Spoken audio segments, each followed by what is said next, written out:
relationship. Okay, but you still sell commission-based products, right? No, because we believe that's a conflict of interest. We prioritize service over sales goals. So, then how do your fees work? We have a simple and transparent fee that's a percentage of our clients' portfolios. So we do better when our clients do better. Wow, we're more different than I thought. At Fisher Investments, we're clearly different. Learn more at FisherInvestments.com. Investing in securities involves the risk of loss.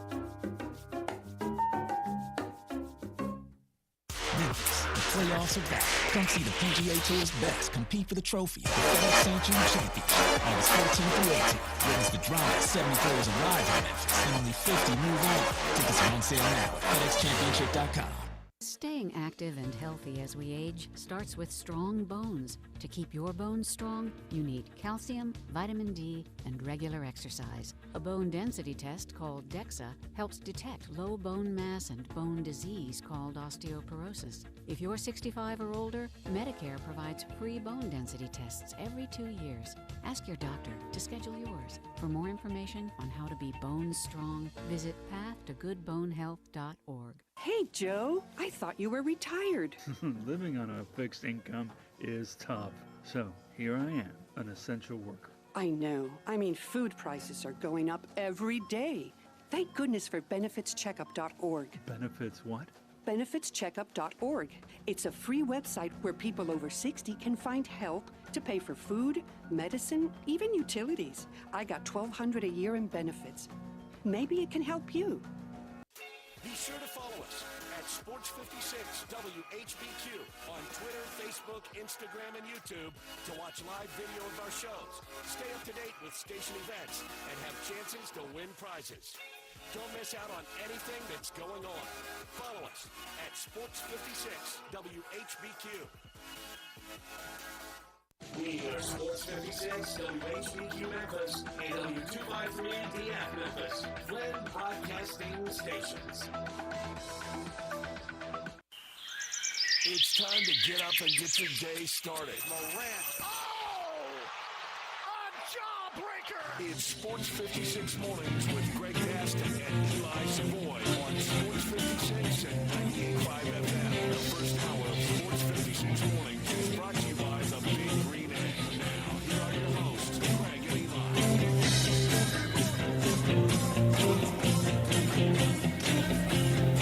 Good morning, everyone. Welcome in to another week of the show you all love and have loved for years. We hope, at least.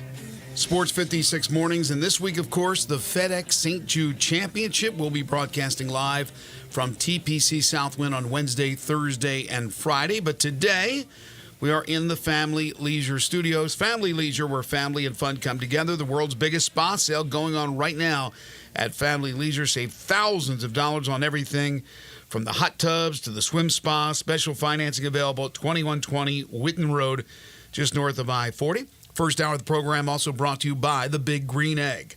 Greg Gaston, Eli Savoy, Zach Boyd with you on this Monday, August 12th, 2024. Weather-wise today should be okay. And then, of course, with the golf tournament comes the heat and the humidity. And after about 4 or 5 very nice days, exceptionally nice for August in Memphis, we will get the wrath of Mother Nature. But today, currently 72. We're looking at 88 for a high. More clouds than sun. And then tonight, 72, partly cloudy skies for your evening. Coming up on the program today, we will wrap up the Summer Olympic Games from Paris, France. They had the closing ceremonies yesterday. A bunch of great events over the weekend, and we will dive into that. Get ready for Los Angeles in 2028. Of course, as I mentioned, the FedEx St. Jude Championship will tell you who's in the top 70, who's coming to Memphis after the Wyndham Championship. Did wrap up technically, well, this morning it will, with Matt Kuchar and those antics. But for all intents and purposes, it wrapped up yesterday, so we'll tell you the top 70. And what a great win for Aaron Rye yesterday with a collapse of Max Gracerman. Also on the program today, NFL preseason week number 1. Some interesting tidbits from the first week, although, again, take it for what it's worth. It's NFL preseason. Some news involving the Memphis Showboats, news involving the Memphis Redbirds. We kick off another college football season with insider Barrett Sallee, the host of College Football Smothered and Covered, plus Sirius XM College Radio, and a columnist for Outkick. We always enjoy having Barrett on. He'll be on at 9:05 each and every Monday. We'll take your calls and texts on the Sissy's Log Cabin listener lines at 901-360-8255. That is your lineup for today's program. Good morning. Good morning. Ready for golf? Yeah. It's be a fun week. Always is. Hopefully, weather cooperates. Unlike last year, we don't have any rain issues, things like that, and maybe it won't be too hot. But yeah, it's always a great week, and certainly looking forward to being out at TPC Southwood this week. Well, here's the forecast.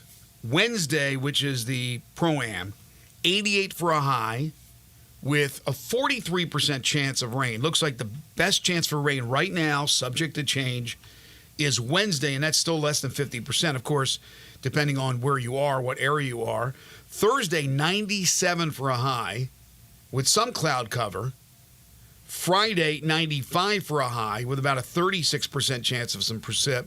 Saturday, 94, 24% chance. Sunday, 92 degrees for a high, 18%. Again, what I'm looking at is most of those days has some cloud cover, more sun on Sunday.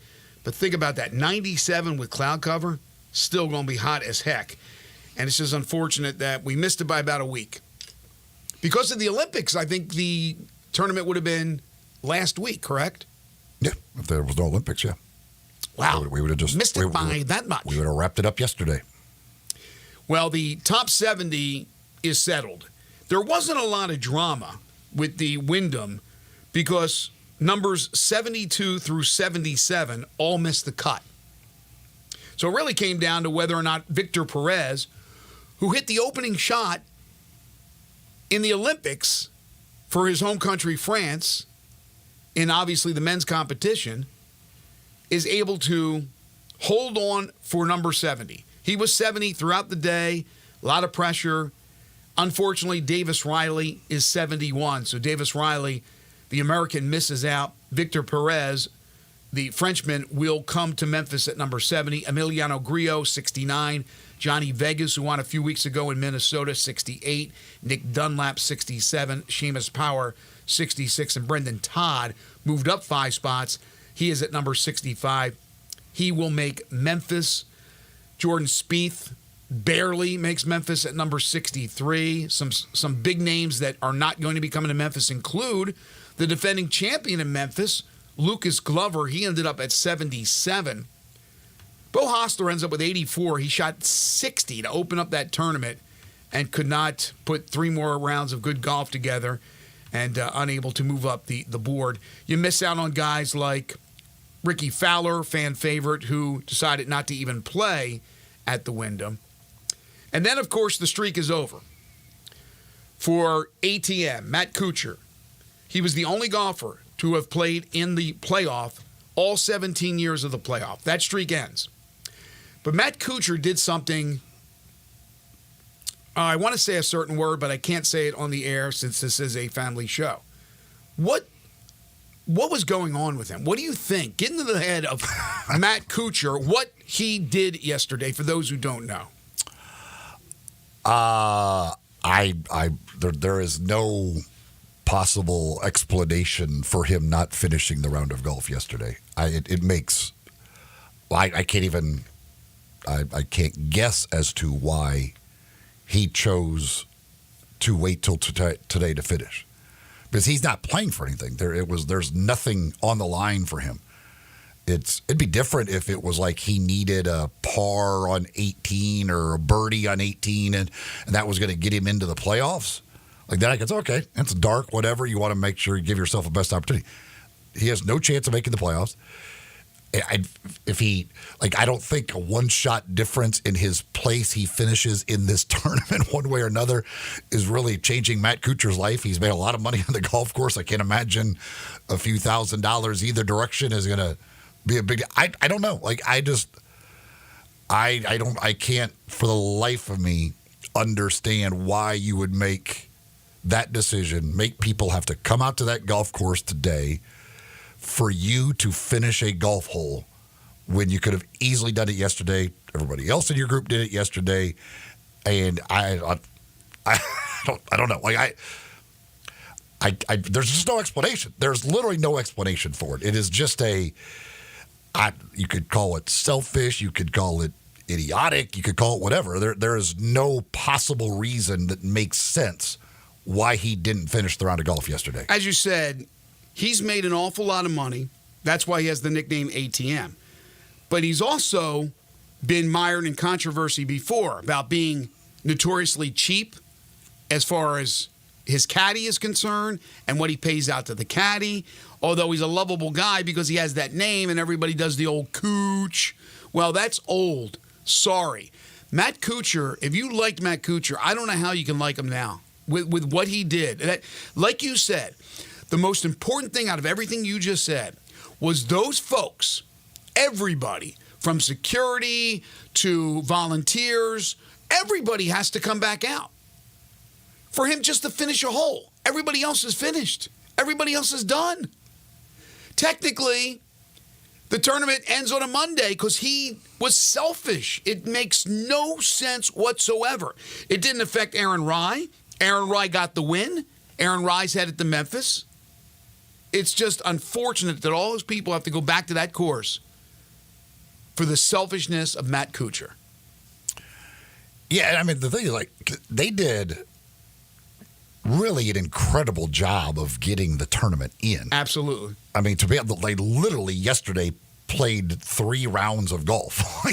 you finished round 2, played all of round 3, and all of round 4. Like, the grounds crew, to have that golf course even playable after they got 6 inches of rain or whatever it was, like, and I'm sure the grounds crew would love to have not had to worry about a damn thing today, but now you got one guy who's going to go out and play. I don't even know. There's just nothing. There's nothing that could make sense. There is no explanation for it that can make sense of why he didn't just finish. Who cares? He hasn't said anything, correct? I don't know if he talked at all yesterday or not. I assume he did not. Maybe he will talk after he finishes his round this morning. I don't know. Did you see the video of him going out to the driving range? You're warming up for that? I mean, roll out of your bed. Finish the hole. Again, I don't know. Again, why would just finish it yesterday? Like, right. I don't know. Why would you want to get up? If you're him, like, why would you want to go back out there today? Like, it's literally for nothing. Your season is over after you hit like 2 or 3 golf shots. To me, Eli, you know what it seems like? There is something that has pissed him off about the tournament or somebody in the tournament that he's trying to get back at him and do something really stupid. That's all I could think of. There's no other reason than he's upset at something that happened, and he's like, I'm going to make him pay. I'm not going to finish this hole. I'm going to make them all come back. I don't know, because there's no other reason for him to have done that. Now, again, that's the side story. Aaron Rai, congratulations.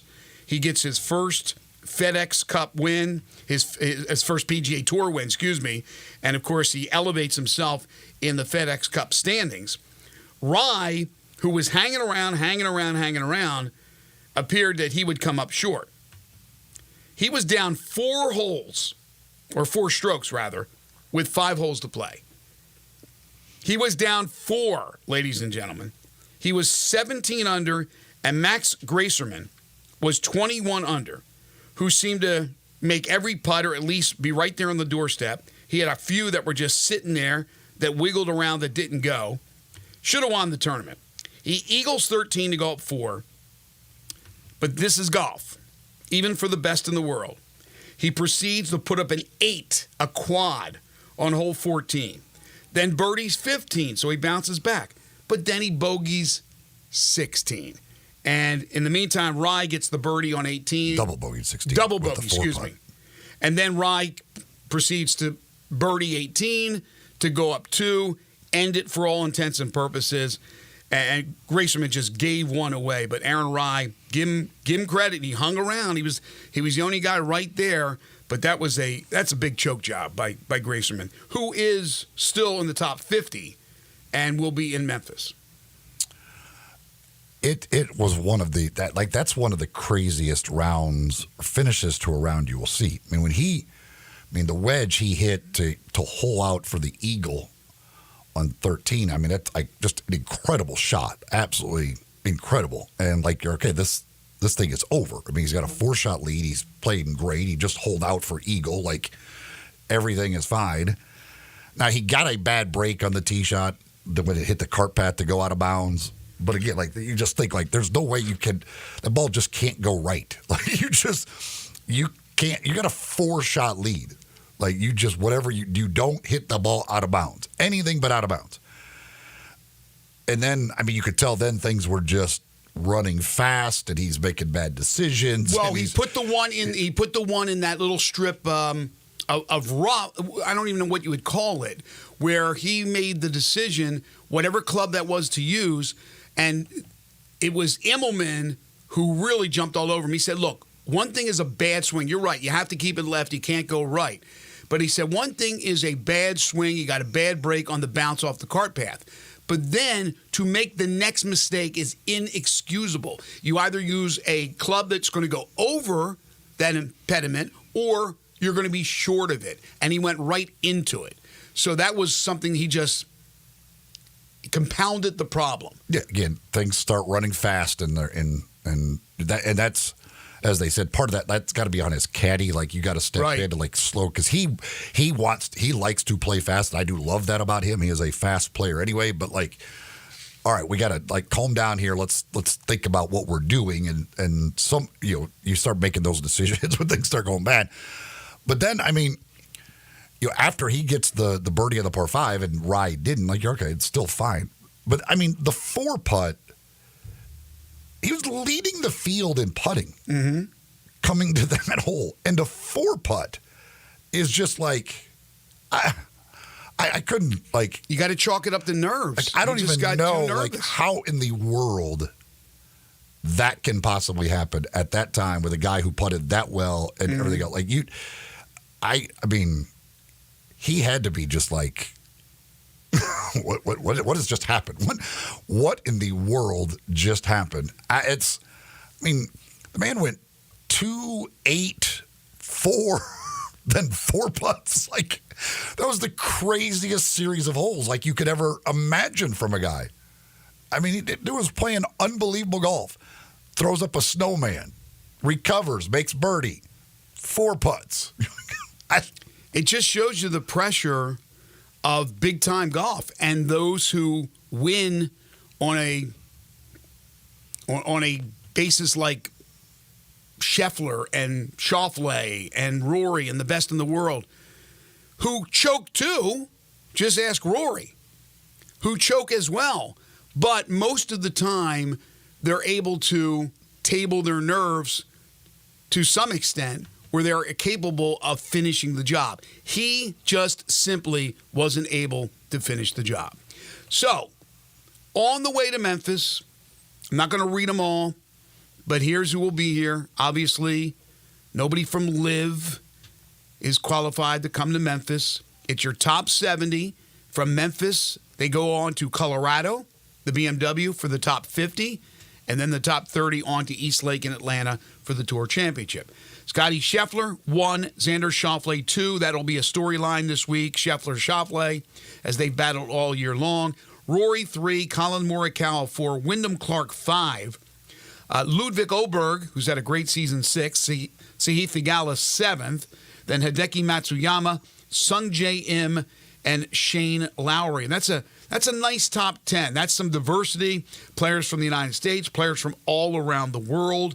And then I'll just read you the next 10. Patrick Cantlay, Ben An, Russell Henley, Tony Finau, Akshay Bhatia, Matthew Pavon from France, Robert McIntyre's had a great year from Scotland, Sepp Straka, Justin Thomas, good bounce back year for Thomas. Let's see what he could do in the FedEx Cup playoffs. And then Tom Hoagie rounds out your top 20. So again, the top 70 in the world here in Memphis this week, and we're looking forward to bringing you wall-to-wall coverage.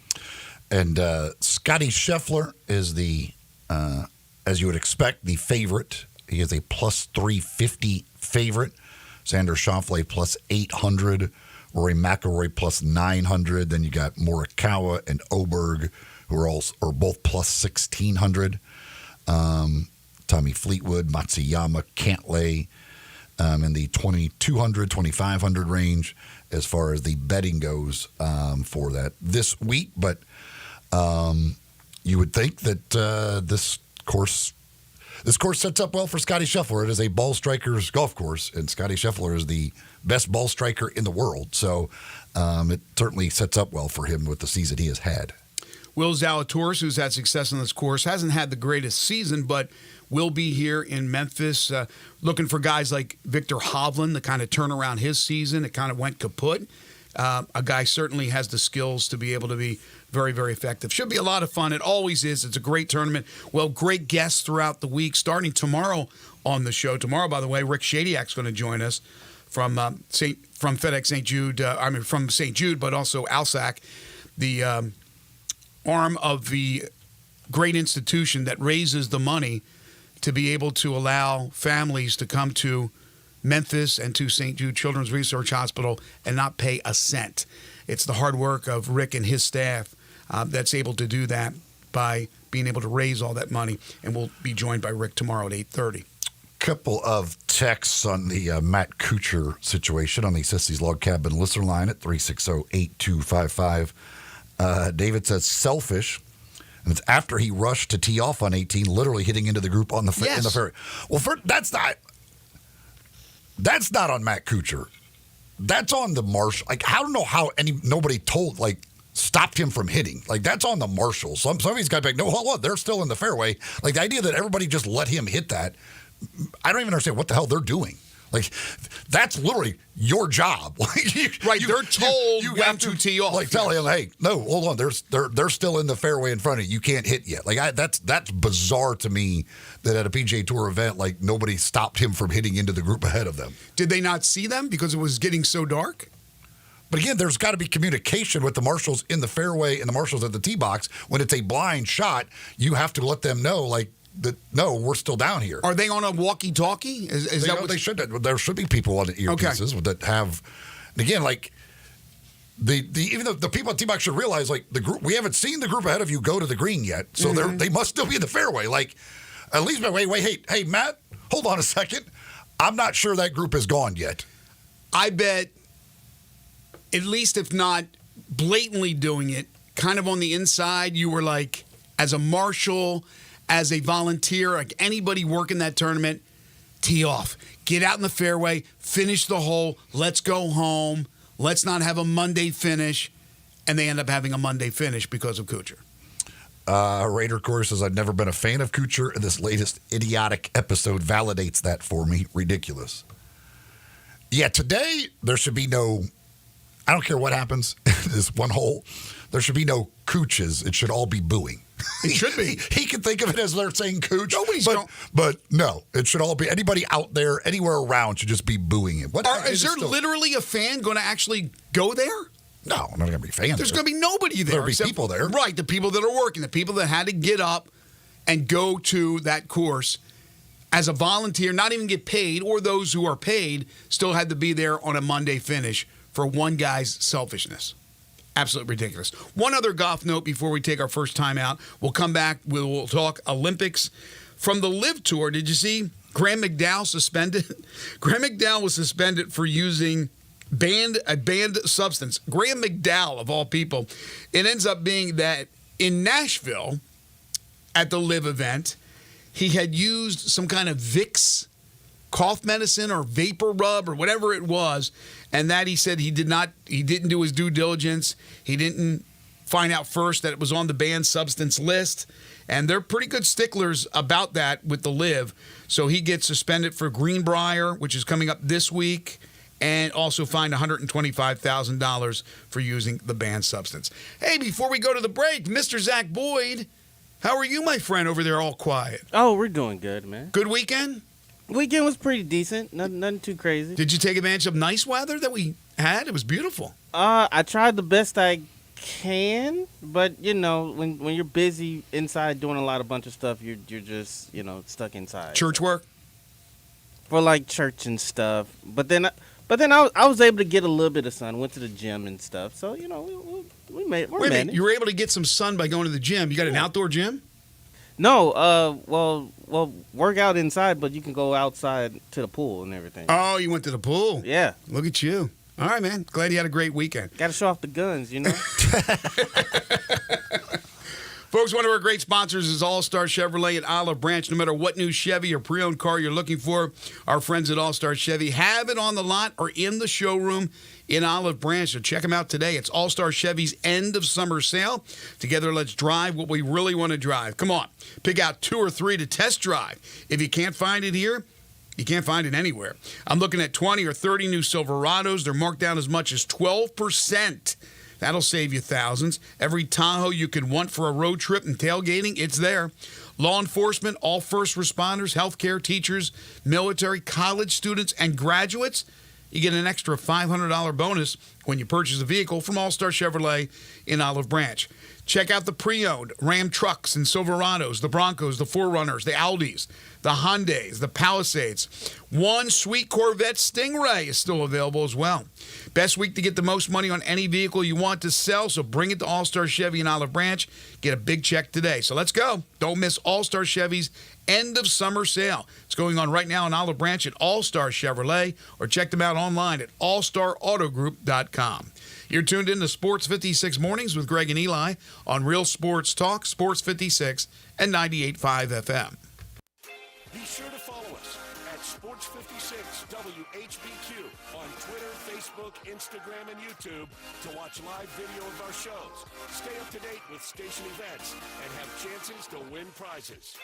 Don't miss out on anything that's going on. Follow us at Sports 56 WHBQ.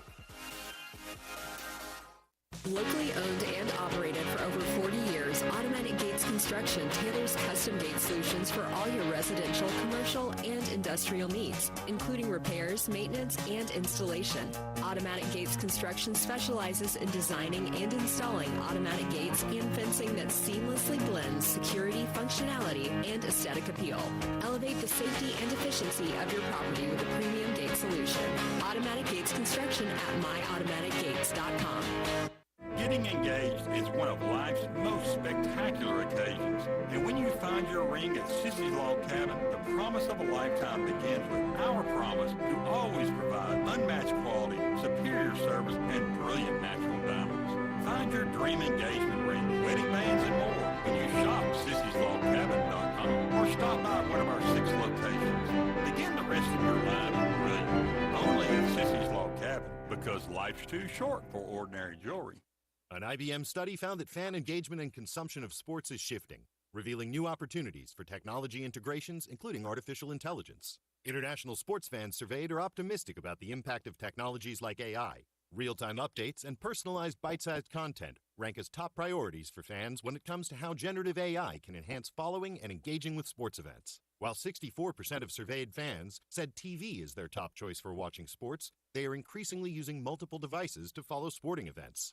Younger fans between the ages of 18 and 29 may be reshaping how consumers experience sports content, engaging with content via multiple screens, and ranking personalized content as their top priority. Fans worldwide are continuing to embrace platforms and solutions that allow them to feel more connected and informed on their favorite athletes and sporting events. IBM's new study confirms this now includes embracing technologies like AI to deliver these experiences. Visit www.ibm.com for more information. Sponsored by IBM. Hello, sports fans out there. Walker Taylor here with the Germantown and Collierville Commissary. We just celebrated our 43rd year in business, and I would like to thank our fantastic customers and especially our loyal staff. Time has flown by. We now have a second location, Poplar and Houston Levy in Collierville. Catering is a specialty of ours. 50 to 5,000, no job too small, no job too big. Full service or self-service. We also have a party room in Collierville that is great for rehearsal dinners, business meetings, you name it, we'd love to have you. Also, our barbecue party party packs start at $8.75 a person. Barbecue, beans, slaw, bun sauce, including serving utensils. Especially great for tailgating with football season coming up. The commissary restaurants also believe in giving back to the community. Possibly you have been approached by somebody selling a barbecue 6-pack coupon for fundraising. Cheerleading groups, church groups, anything to help a worthy cause. Holidays are near. Smoked hams and smoked turkeys will be on the pit before you know it. Come see us at Germantown and Collierville Commissary. Also check us out at commissarybarbecue.com. Sports 56 traffic. Good morning. We had some trees down over there a few minutes ago at Spotswood Avenue and Goodman Street. Try to avoid that if you can. Interstate traffic out here for the most part. Not bad, actually, on 385 Billmore Parkway as you come inbound towards 240 out of Collierville. That's all in pretty good shape right now. Just watch your radar down to I-40. Right out there around 269 Airline Road coming in from Fayette County. Weimer's Jewelry, 7525 Highway 64 is your full-service family-owned jewelry store right here in Memphis. That's Weimer's Jewelry. I'm Commander Chuck with your on-time traffic.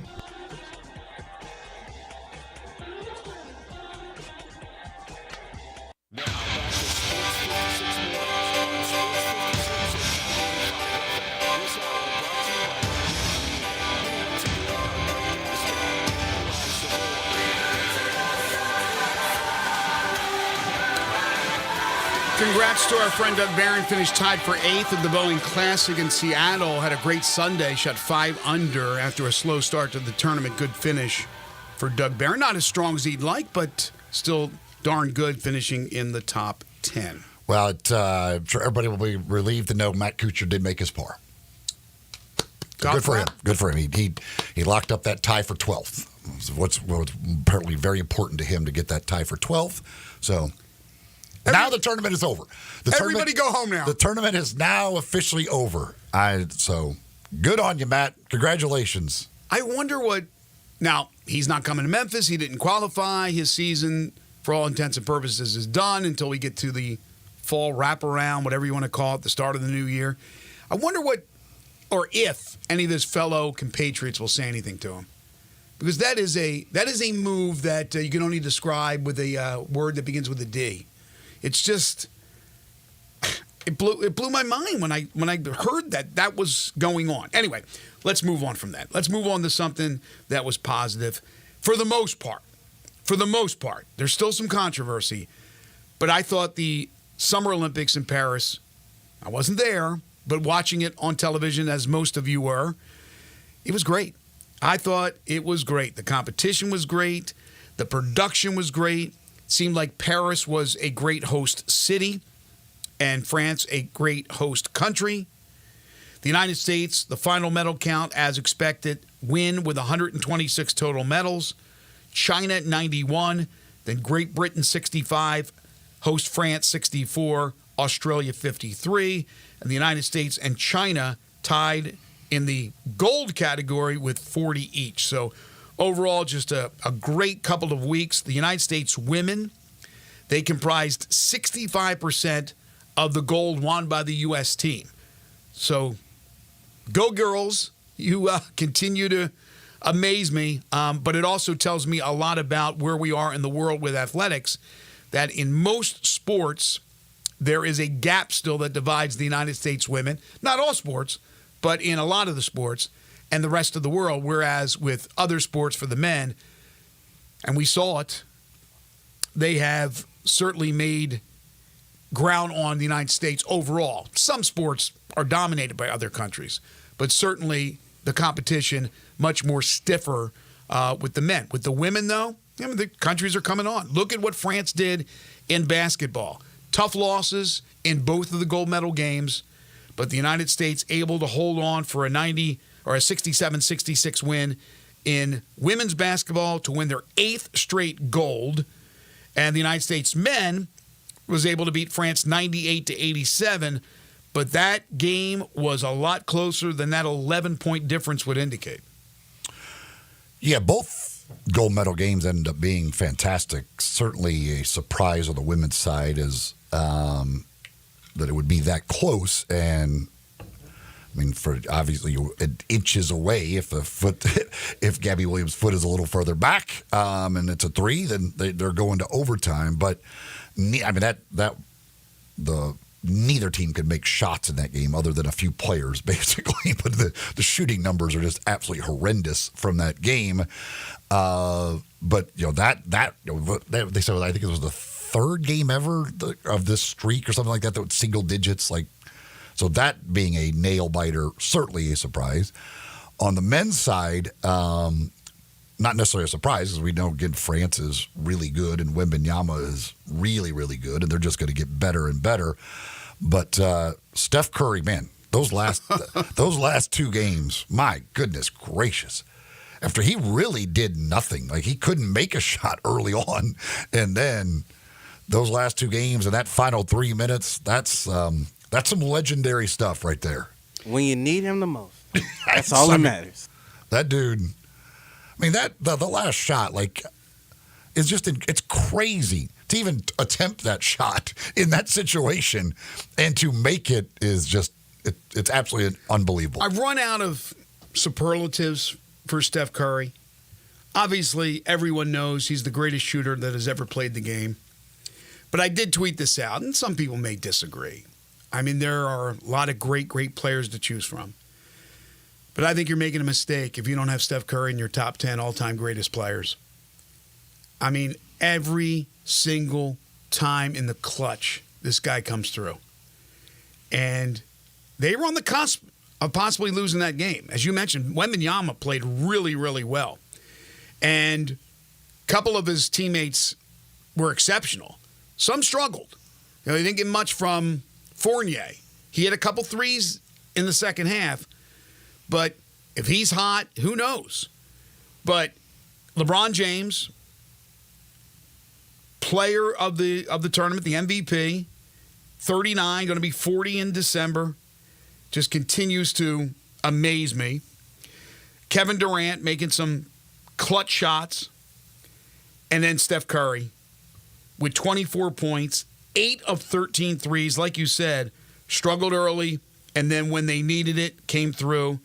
Absolutely incredible to watch. Just people were amazed.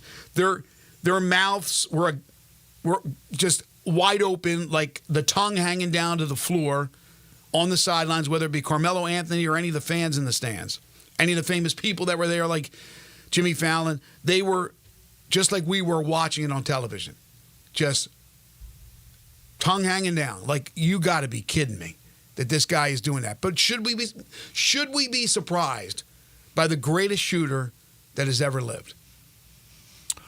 No, I mean, then you're not really surprised necessarily by it. But, yeah, I mean, again, some of those shots are just shots that, quite frankly, again, you wouldn't recommend even attempting. Like, no, except for him. No. Oh, yeah. And I know, and Ron texts in, says that he should have been the MVP. First of all, I don't even know. I really don't understand why they give out an MVP in basketball in the Olympics. Like, I don't. Like, no other sport gives out an MVP. Like, I don't know why basketball we have to give an MVP. And if it was just for the final, yeah, there's no doubt Steph Curry would be the MVP. But if you take the entire tournament, LeBron James was definitely better than Steph Curry. Because Curry, again, early on, struggled. Like, he wasn't making shots. Like, the one game, he only took like 2 shots. Like, where LeBron was constantly, he had the triple-double, he's double-doubles and everything else. Like, to me, over the whole thing, it was clear that LeBron was the best player. Like, Kevin Durant had his huge game, and other guys had big games, and obviously Steph Curry had the 2 last games. But LeBron James, to me, was clearly the best player consistently throughout the entire Olympics. So if you're giving out an Olympic basketball MVP, that would have to be LeBron James. No question about it. He deserved it. He got it. The I don't know if you call it the all-tournament team, Steph Curry, LeBron James, Nikola Jokic, Victor Wembanyama, and Dennis Schroeder from Germany. That's your 5. So it was vintage LeBron. And it's amazing to watch how many times when he puts it into locomotive mode, how nobody wants to be in his way. They all kind of move out of his way. When he wants to take it to the hole, he takes it to the hole. And he's going to have nobody that's going to want to sit there and take the brunt of LeBron James going like that right at the basket. This is, I had no idea. Jarvis Greer is going to join us right now. Jarvis was in Paris, and he's just back. I saw that he was over. Jarvo, how are you, my friend? Bonjour. Bonjour.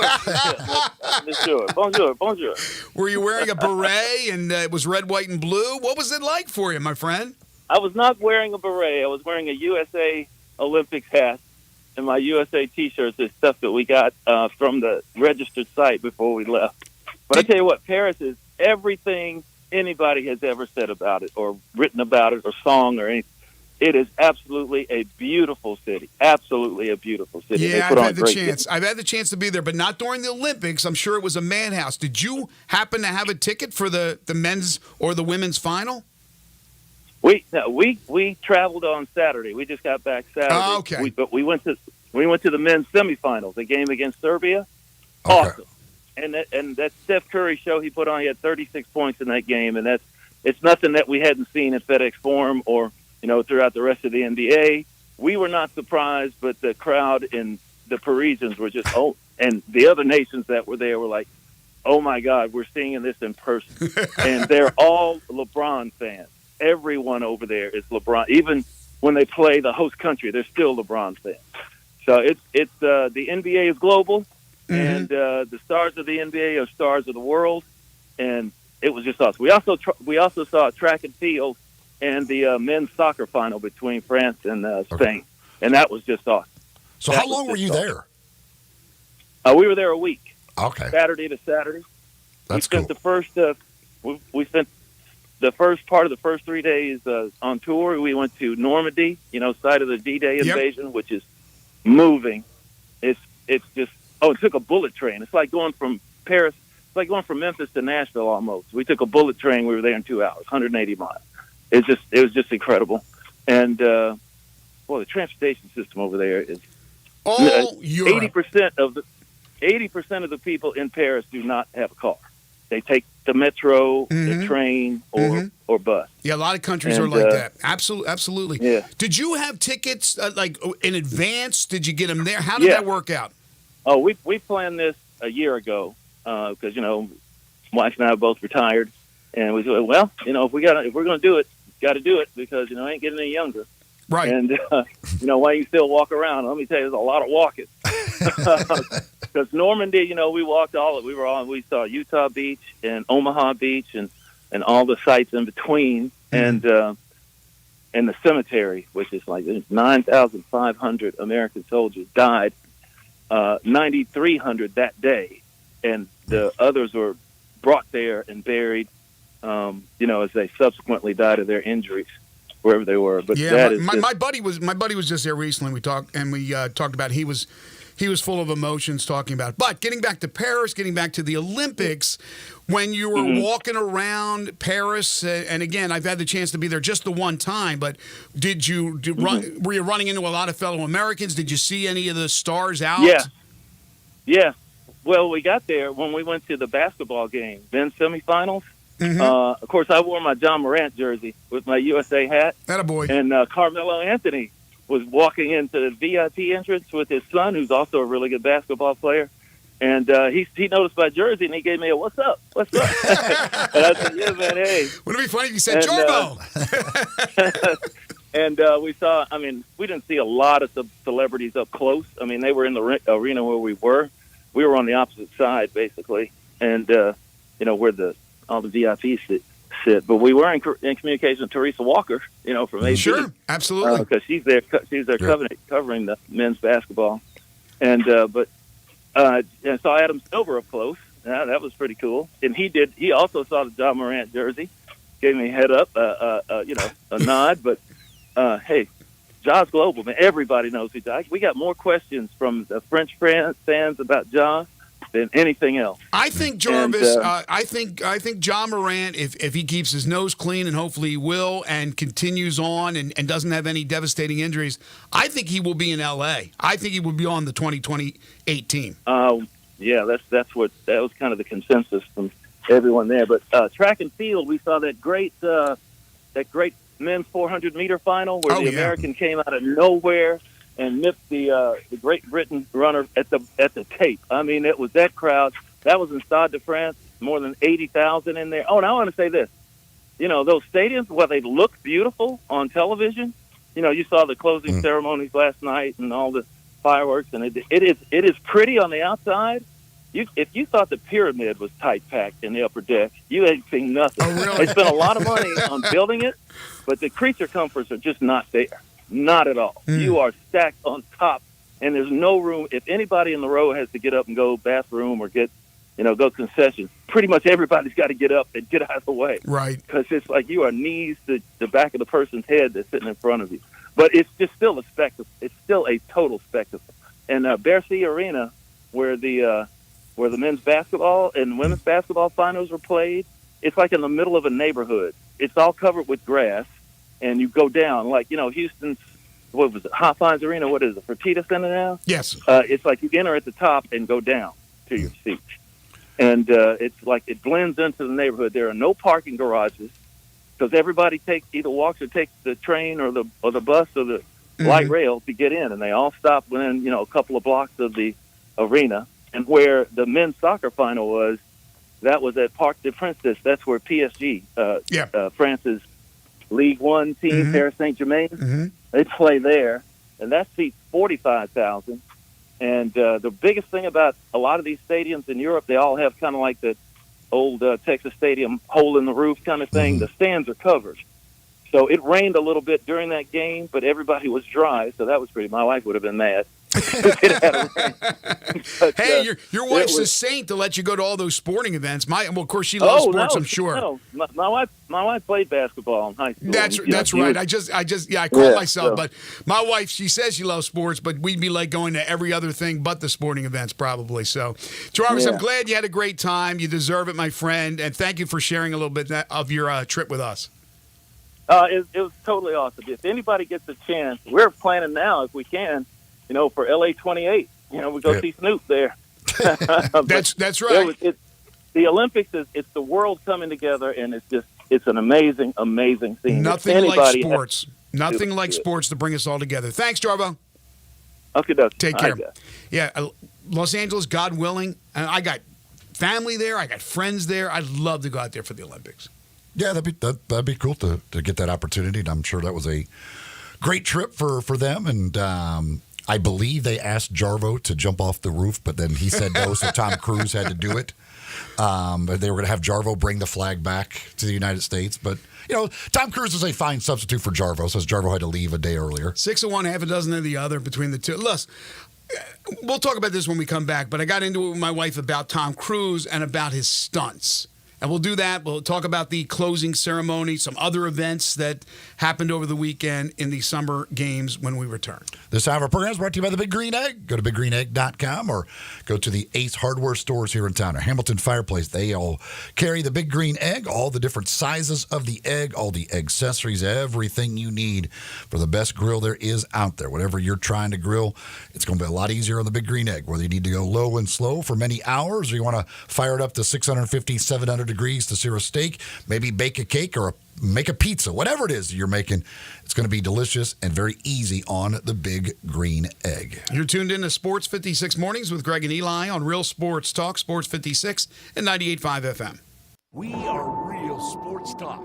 Sports 56 WHBQ. Available on your radio dial at 560 AM and 98.5 FM, as well as around the world online at sports56whbq.com. Take us with you everywhere by downloading the Sports 56 app. And at home, just say, Alexa, play Sports 56. Wherever you are, stay tuned in to Real Sports Talk. Sports 56 and 98.5 FM.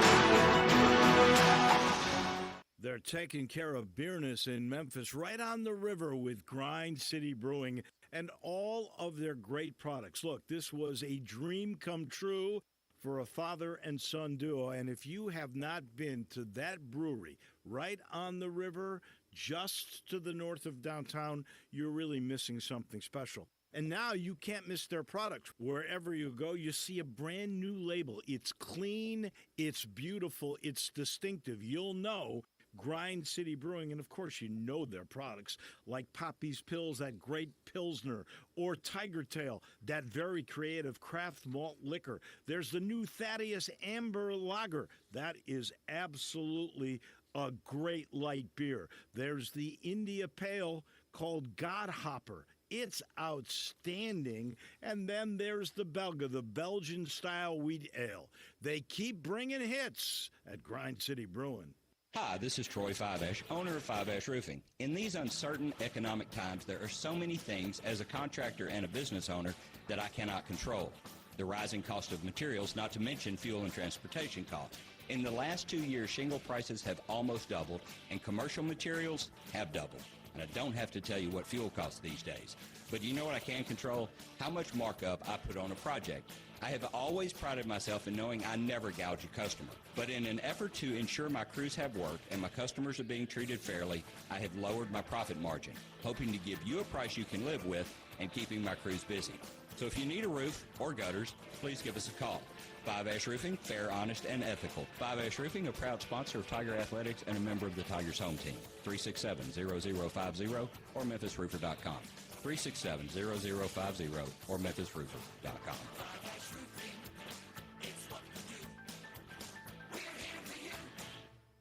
I'm Gary York. I'm the service director at Lexus in Memphis. Our service department wants to be more than just a place where you get your oil changed. We do glass repair, windshield replacement, recalibration of your camera and sonar systems, even wheel repair, tire replacement, all the things you would expect from a luxury automotive dealer.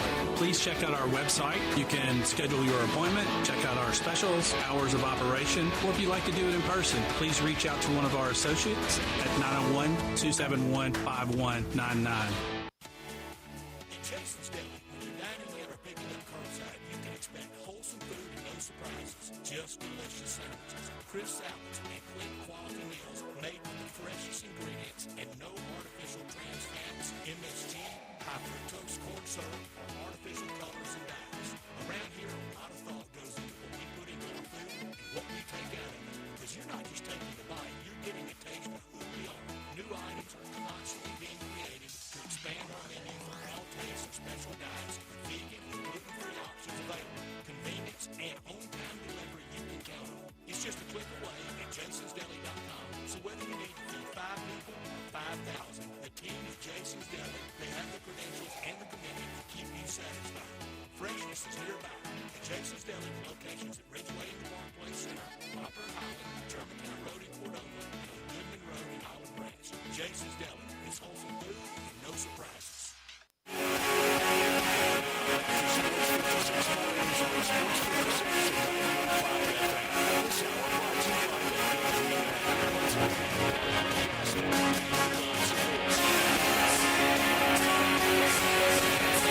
Welcome back, everyone. Jarbo texted me, he said, hey, the satellite works great. Was able to listen to y'all in Paris. Of course, you can listen to us anywhere around the world, and why not Paris, right? That's your native country, Mr. Savoie. That's right. Big following in Paris. Nice to know that it works so well, and modern technology, and that's a thing, isn't it? All right. As far as other action from the weekend, we talked about the men's and women's basketball teams striking gold. Women's soccer, they're back, baby. United States winning gold, defeating Brazil 1-0. Seemed like every match they played was 1-0 and in their favor. Yeah, and the Trident, this time Mallory Swanson again, those three were pretty darn good. And that, man, the first half, I still don't understand how Brazil didn't score in the first half of that game. It felt like Brazil had a million chances. Of course, they did score the one goal that was called back because the girl was like 2 inches offsides. But it was like, I don't know what's going on. Like it's just Brazil constantly. That the one girl just kept getting opportunity after opportunity, and they just kept somehow.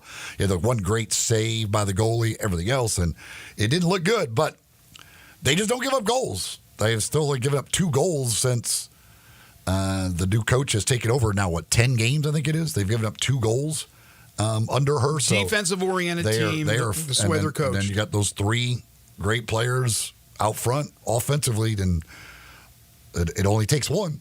Hey, it's not the greatest team assembled for United States women's soccer, but certainly when you play defense, you have a keeper that does the job, and you have at least some players that are able to put the biscuit in the basket, you're going to have a good team. And it was a little bit of a surprise, but I thought they could win gold, and I think they certainly thought they could win gold, and they did. So congratulations.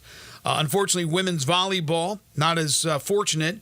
Italy defeats the United States for gold in straight sets. So the United States women's volleyball team settles for silver. But it was gold for both the U.S. men's and women's 4x400-meter relay teams, and that's 3 straight Olympic golds for both. We just absolutely dominate. Yeah, the only problem we have with the relays is our men's 4x100 just can never seem to figure things out with that damn baton. Yeah, I don't know what it is. Hot potato. But, again, the 4x400s, we saw a lot of track and field athletes really step up and make a name for themselves. Shelby McEwen, almost gold, has to settle for silver, the Abbeville, Mississippi native. That's in the men's high jump. It went to a jump off, if you will, and he ended up settling for the silver, but nevertheless, a great effort there. I was just so impressed with all these athletes and what they were able to do. One other note, by the way, from the women's basketball team. Well, 2 notes. Diana Taurasi, she wasn't a factor. I give her credit. She probably shouldn't have been on the team, but we know why she's on there. They go with the veterans. They go with these names, and she wins her 6th Olympic gold. You can't sneeze at that. She won 6 Olympic golds. But then you saw the commercial not the commercial, whatever it was, the promo video for Los Angeles, and she was talking about, maybe I'll go for a 7th. No. You don't need to be on the team. And then it was Brittany Griner, who once shunned the national anthem.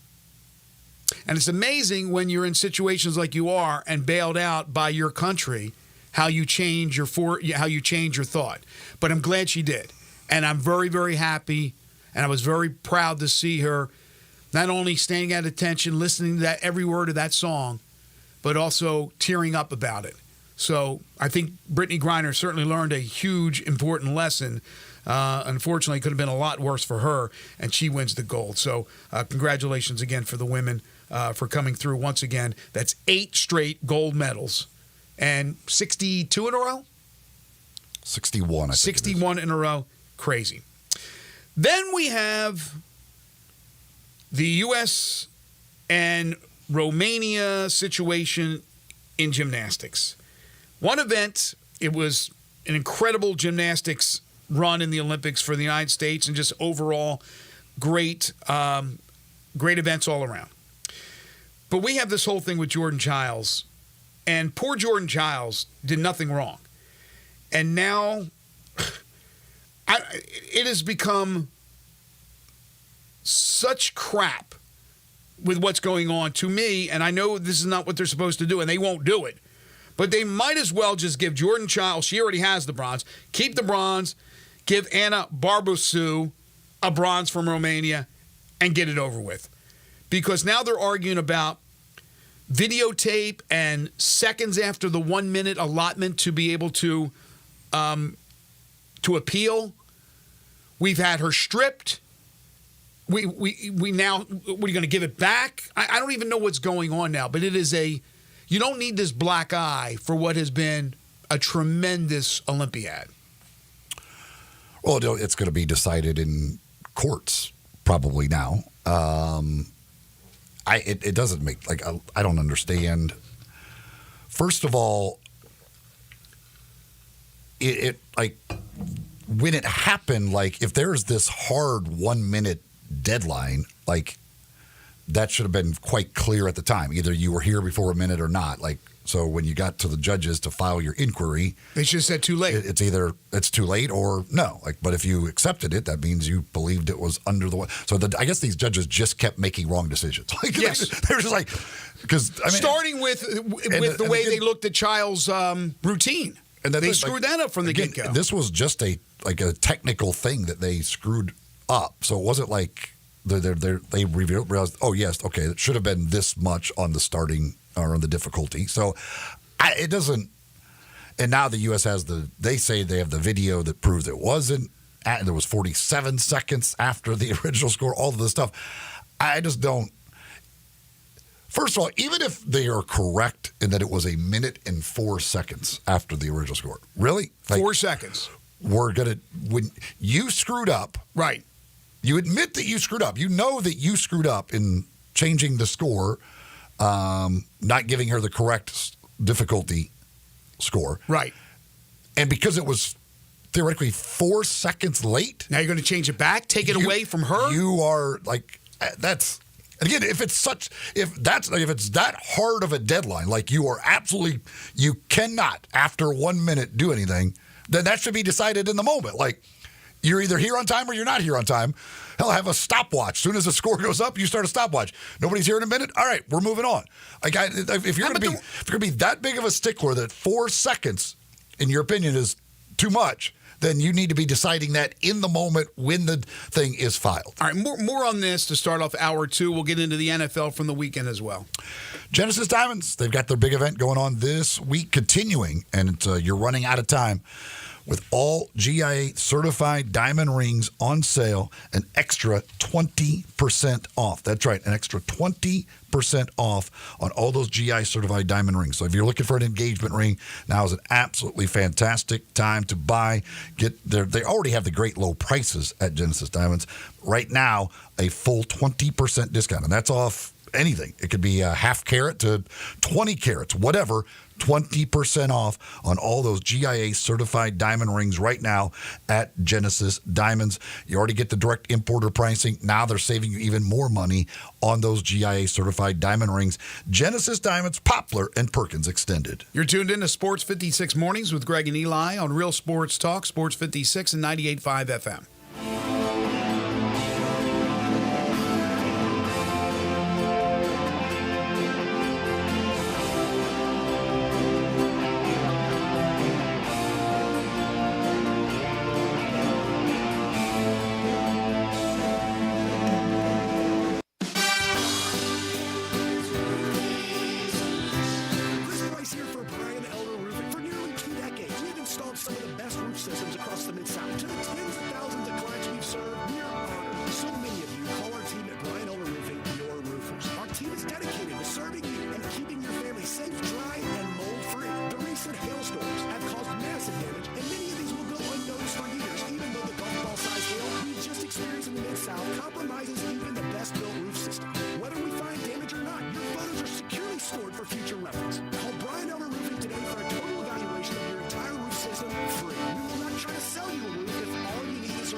Since 2002, Rick's Powder Coating will customize a beautiful finish just for you.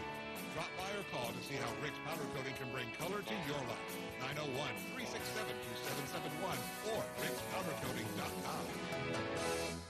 The best golfers on the PGA Tour are coming to Memphis to kick off the FedEx Cup playoffs at the FedEx St. Jude Championship. Sports 56 and 98.5 FM will be broadcasting live at TPC Southwind throughout the day, Wednesday through Friday of tournament week, keeping you up to date with the latest tournament news. Our coverage from TPC Southwind and Sports 56 and 98.5 FM is brought to you by Landers Ford in Collierville. Also sponsored by Sissy's Log Cabin, First National Bank, Ronnie Grisani's, Canyon Tree Realtors, DeSoto Honda, Jim's Place, and South Haven Supply.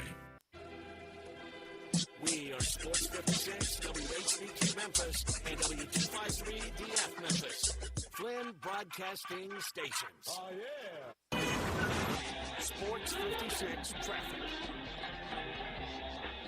Good morning. Still working with a couple of accidents out here. It's gotten even heavier in the last few minutes with some volume, but it's moving on. 40 westbound from Germantown Parkway all the way up to Sycamore View Road, coming inbound there on Sam Cooper, right off the interstate. That's starting to pick up in that road work over there. Watch for some work there throughout the day. Traffic still moving right now. 55 northbound coming up from the south as you work your way up through South Haven. Weimer's Jewelry, 7525 Highway 64 is your full-service, family-owned jewelry store here in Memphis. I'm Commander Chuck with your on-time traffic.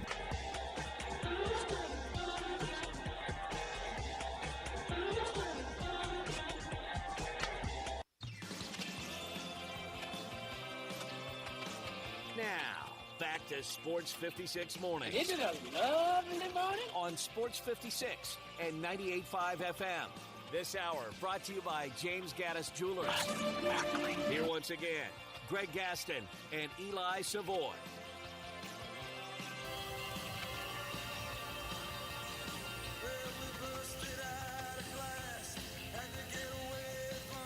Welcome back, everyone. 8:03 the time.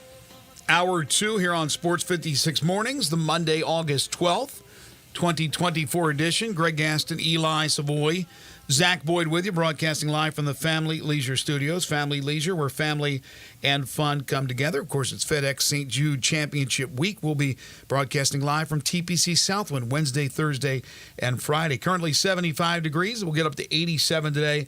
A mix of clouds and sun during the morning. We'll get way to mostly cloudy skies this afternoon, then tonight partly cloudy with a low of 72.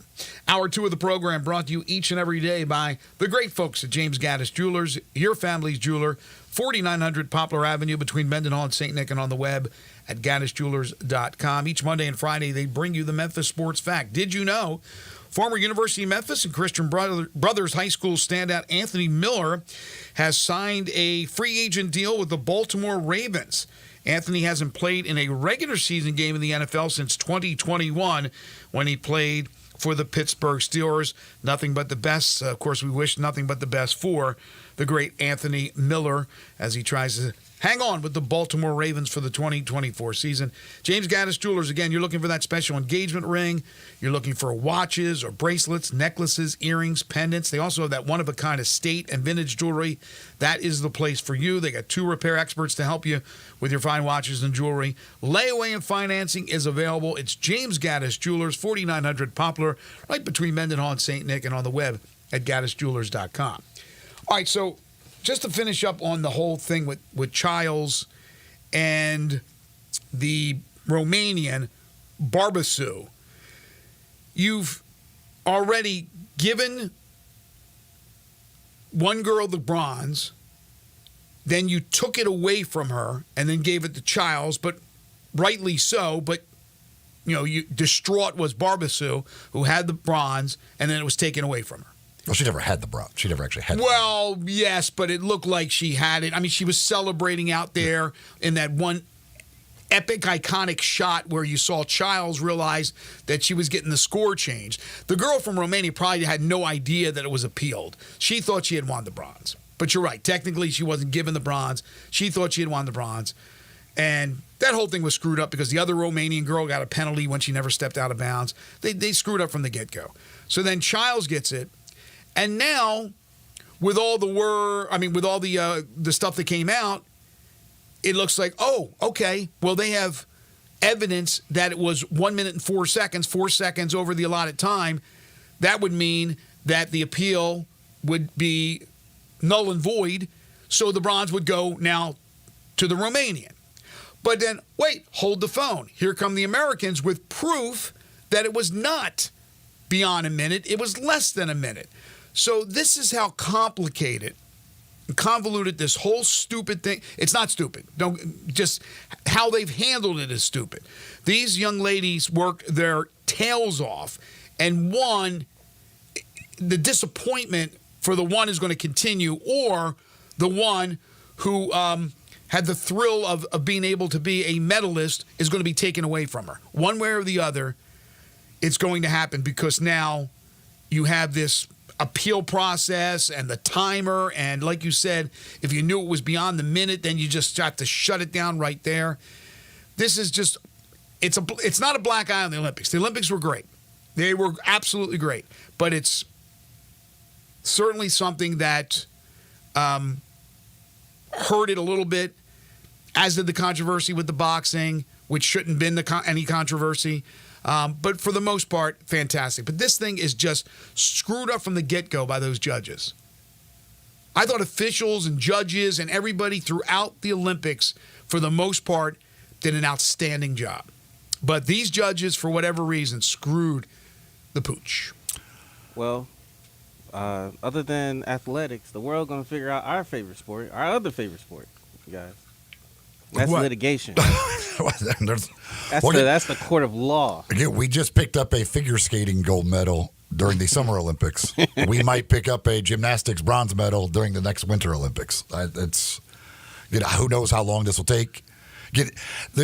I don't like the whole thing. It doesn't make sense. It doesn't seem as though they even gave the U.S. a chance to respond to this thing. Like they made this ruling that it was late, like without really asking the Americans, like, do you have any proof, maybe? Like, because they have this video they say they have that shows it was 47 seconds. That seems like that would solve the problem right away. Like, it's done. 47 seconds. There it is. My favorite part. What, do they have a clock that's running in the background? Yeah. I mean, no, they have a timestamp video. My favorite part about that is that when the initial report that they are going to strip Childs away, they said, yeah, so they submitted video evidence, but nobody has access to it. So it's like, okay, so we just off a whim just going to say, yeah, we got video access. Yeah, but they almost made it like it was a matter of fact that that's what's going to happen. So then I'm thinking, Childs must be going, oh, you got to be kidding me.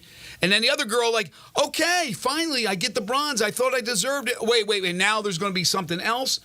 I mean, it's just you're playing with the emotions of these young ladies because you screwed up from the get-go. The move now is to the Summer Games in Los Angeles. So last night, the closing ceremonies, you had the handoff from Paris to Los Angeles, the whole thing, as you mentioned, with Tom Cruise. So my wife and I are going back and forth. For a long time, I couldn't accept that Tom Cruise did his own stunts. I didn't believe it. I mean, some of those things, jumping off the motorcycle, off the side of the mountain and all that, you go, you got to be kidding me. No way, Tom Cruise. And everything I read, I did so much research to see, everything said, no, he does his own stunts. So, obviously, yesterday, he is able to scale down from the top of the stadium. That was obviously him. And then it goes to the video of him. But that was him. That was him on the motorcycle. That was him on the handoff. That was him, I think, driving up the motorcycle into the plane. Mm-hmm. Yeah. Then, of course, obviously time had gone by and everything. The plane went to L.A. That's him jumping out of the plane. Yeah. Mm-hmm. They did a whole thing about the making of it. I know. Afterwards. I get my wife's like, no, there's no way. I go, I'm telling you. Yeah. That's him. It's amazing, though, in this world because the stars, the Hollywood stars, are not... They're not under contract to one studio like it was back in the day. When Hollywood, the glamour years of Hollywood, in the 40s and the 50s, the stars would be under like 20th Century Fox or Metro Goldwyn Mayer. And they would only do movies for that studio. These guys are independent. So it's not like they have a contract that says you can't jump out of planes like the athletes have. You can't be on jet skis or motorcycles. So Tom Cruise, at his age, by the way, looks incredible. And did you see when he was running through the people, all the athletes? And the one girl grabs him and kisses him? Yeah, like shit. That was weird. That's assault, brother. He, he's obviously a bit crazy. But, yeah, I'd be like... He is pretty cool. It was that is the most, that whole thing is it's so over the top that it's perfect for it going to L.A. Yes. It makes it so L.A.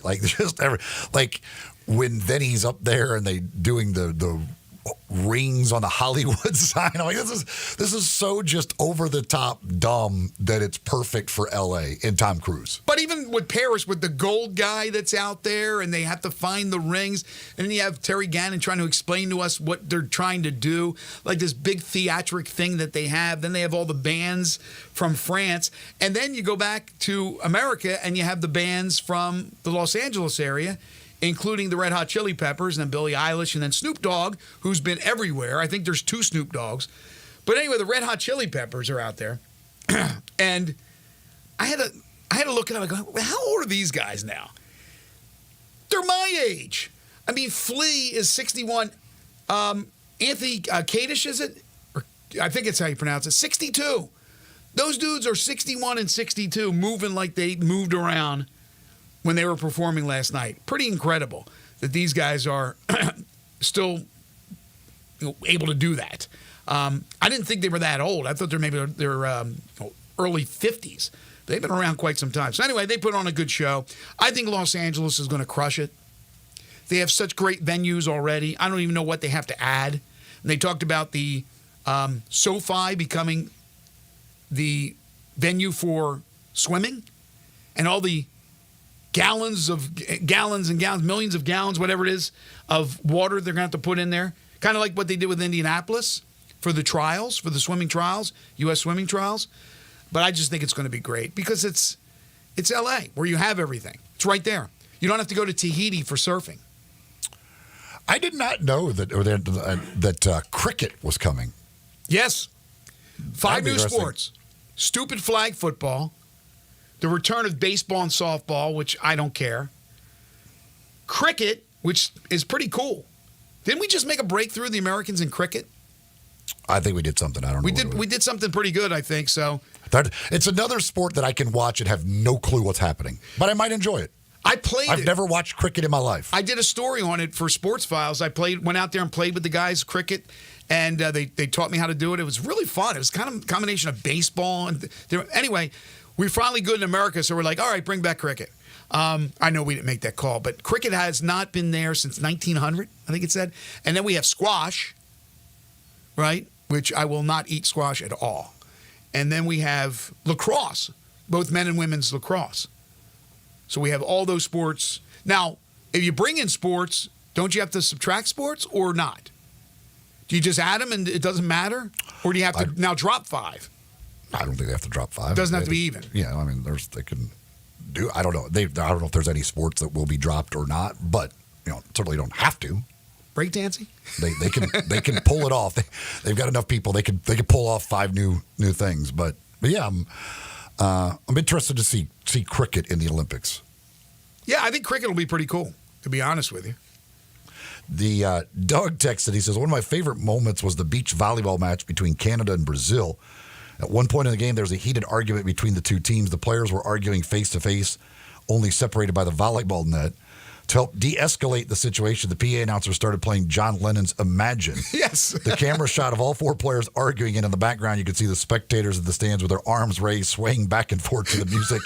Within a few seconds, the players were shaking hands and apologizing for getting mad. Oh, that's great. I did not see that. That's hilarious.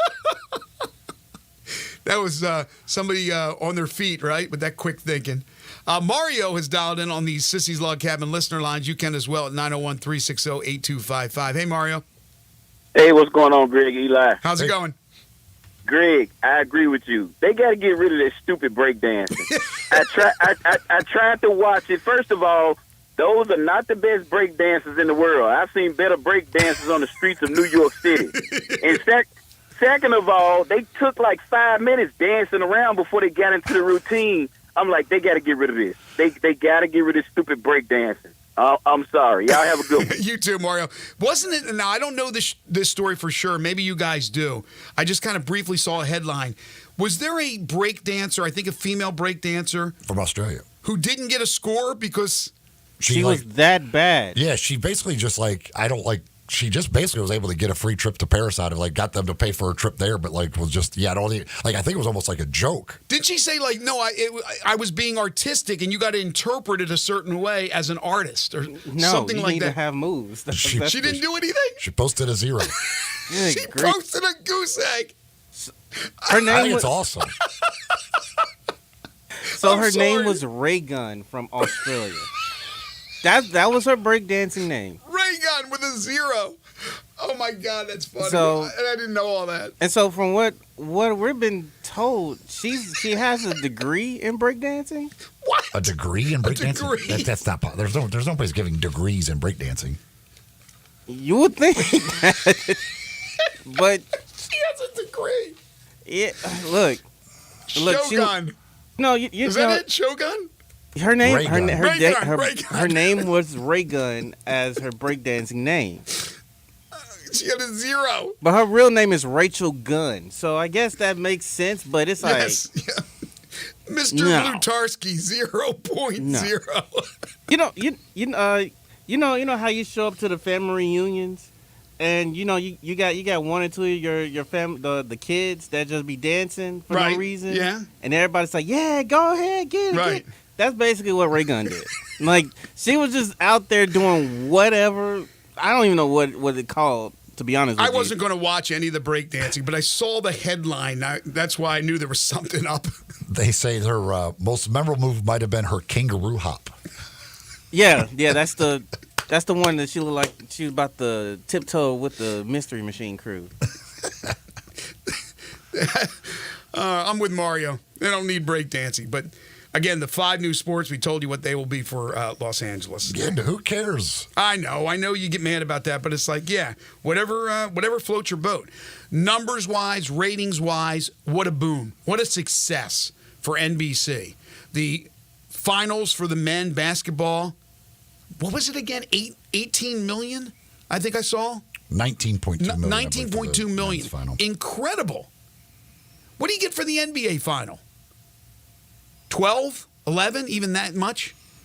I'm not sure what the final did this past year. 19.2. Wow. Some of these still photos of her breakdancing moves are just hilarious. It's goofy. Speaking of still photos, did you see the cool photo of Steph, LeBron, and Durant where the Eiffel Tower's in the background? They're up on a mountain, and they got the gold medal sitting there. Just kind of a cool photo that somebody put together. Then they had the iconic photo of them all sitting on the steps and had their gold medals in their, teeth, biting it in their teeth. There's a lot of the pictures that the American athletes did with the gold medals. Just great stuff. Speaking of basketball, you want to become a better shooter, better all-around basketball player, better passer of the basketball? Well, take your basketball skills to the next level at Shoot 360 Memphis. Shoot 360 is a revolutionary basketball training facility that combines cutting-edge technology with gamification, provides instant objective feedback with hands-on, one-on-one expert coaching. I told you about Scott Adebato, former assistant coach with the Grizzlies. He's part of that tremendous coaching staff. And now introducing Shoot 360 Cordova. It's a newly renovated 50,000 square foot facility with 2 NBA regulation size courts, 3 high school size courts, and 4 shooting bays with Shoot 360 technology. Memberships now on a monthly basis. And yes, you can become a member at both locations. So whether you're an aspiring young talent, an NBA player, or looking for a unique workout, all skill levels are welcome at Shoot 360 Memphis to learn the proper shooting and passing techniques, improve fundamentals, gain a competitive edge while having a good time. Shoot 360 Memphis, now in Cordova and Collierville. You can call them today at 901-779-3176. That's 901-779-3176. The future of basketball training is here. Shoot 360 Memphis. We'll take a time out. This is Sports 56 Mornings with Greg and Eli on Real Sports Talk, Sports 56 and 98.5 FM. Add a little fun to your lunch break. Join Johnny Radio for Sports 56 Happy Hour from 11 to 1 every weekday on Sports 56 and 98.5 FM. Hi, this is Troy Fiveash, owner of Fiveash Roofing. In these uncertain economic times, there are so many things as a contractor and a business owner that I cannot control. The rising cost of materials, not to mention fuel and transportation costs. In the last 2 years, shingle prices have almost doubled, and commercial materials have doubled. And I don't have to tell you what fuel costs these days. But you know what I can control?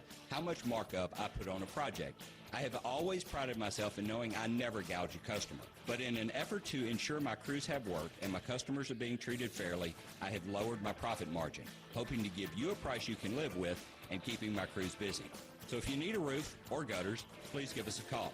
Fiveash Roofing, fair, honest, and ethical. Fiveash Roofing, a proud sponsor of Tiger Athletics and a member of the Tigers home team. 367-0050 or memphisroofer.com. 367-0050 or memphisroofer.com.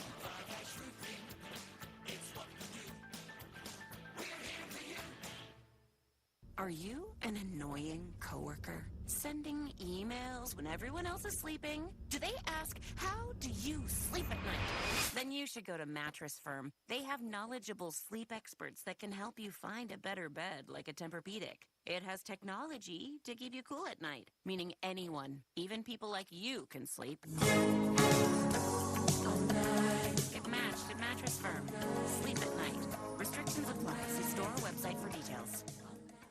Family Leisure is having the world's biggest spa sale. It's happening right now. You can save thousands on in-stock hot tubs that are ready to be delivered. Family Leisure has spas that start at just $28.99. You know those cold plunges? You can get one for yourself starting at $39.99. Or how about swim spas? They start at $17,499. Plus, Family Leisure has set up special financing just for this event. Have you been sitting on the fence about an above-ground pool? Get off that fence and get to Family Leisure to take advantage of huge discounts on all their in-stock above-ground pools. And if you need some patio furniture, it's all priced to move out now. It's not too late to have some summer fun, courtesy of Family Leisure. But you better hurry up. The world's biggest spa sale might go on forever. Family Leisure, with and run at I-40. Family and fun come together.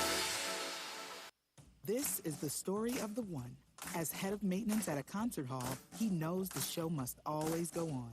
That's why he works behind the scenes, ensuring every light is working, the HVAC is humming, and his facility shines. With Granger's supplies and solutions for every challenge he faces, plus 24/7 customer support, his venue never misses a beat.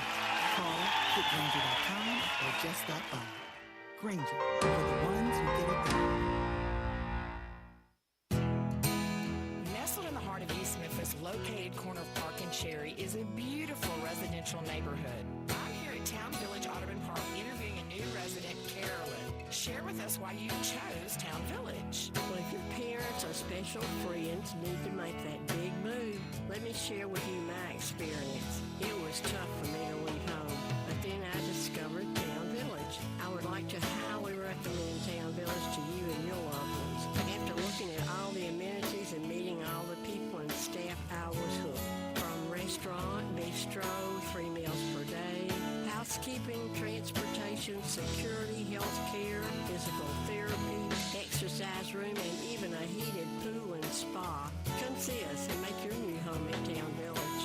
Visit us and call Daniel at Town Village Audubon Park at 901-374-7342. There's no place like home, Town Village. Sports 56 traffic.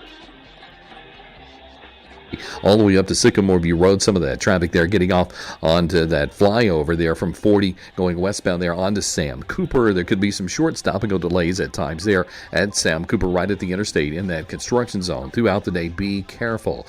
Havenly Showers is your curbless shower specialist. Transform your bathroom with a tub. Curbless shower conversion, havenlyshowers.com. I'm Commander Chuck with your on-time traffic.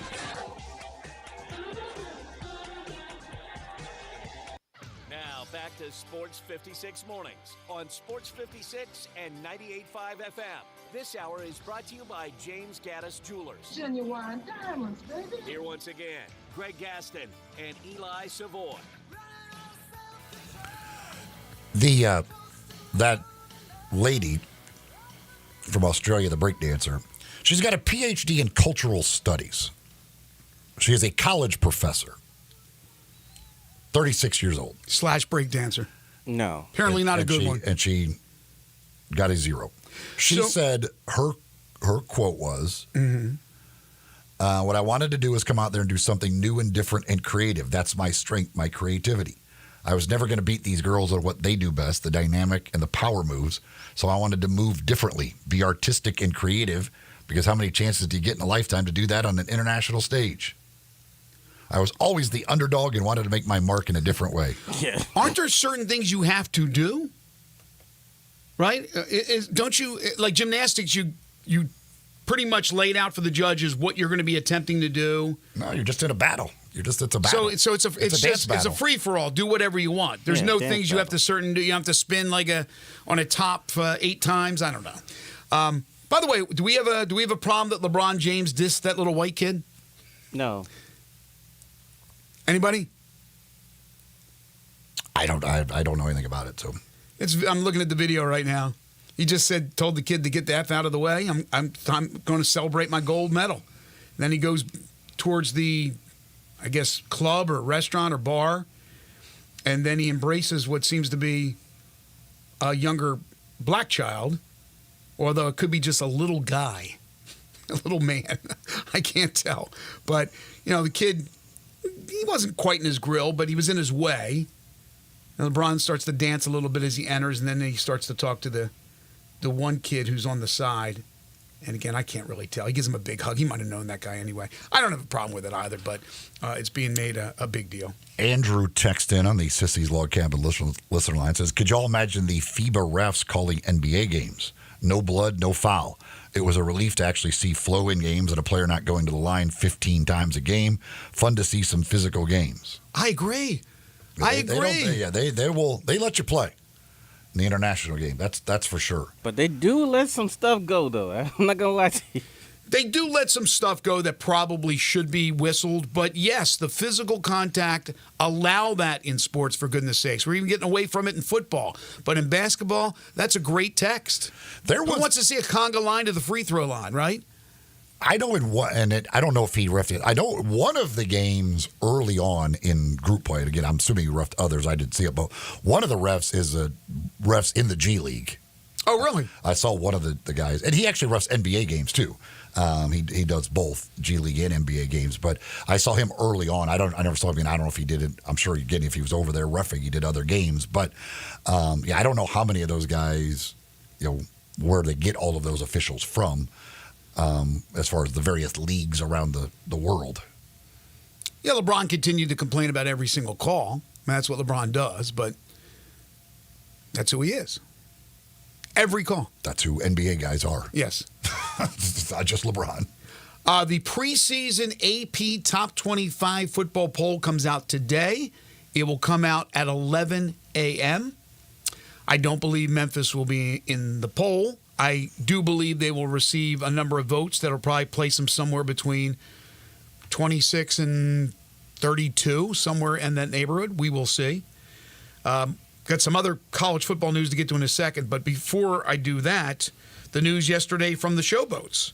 We know that the GM is out. That was a couple weeks ago. Yesterday, it was the news that John DeFilippo had stepped down. After 1 year in Memphis, 2 wins, 8 losses for the Showboats. Very disappointing. John was very gracious to us on the show. I know you enjoyed working indirectly with him as a broadcaster for the Showboats and he as the head coach. But for whatever reason, I don't know what it was, whether he was he forced out? Did he just feel that he wasn't doing the job? Was there any kind of a family issues that he had to leave for? But John DeFilippo, one and done, and now the Showboats will be in search for a new head coach.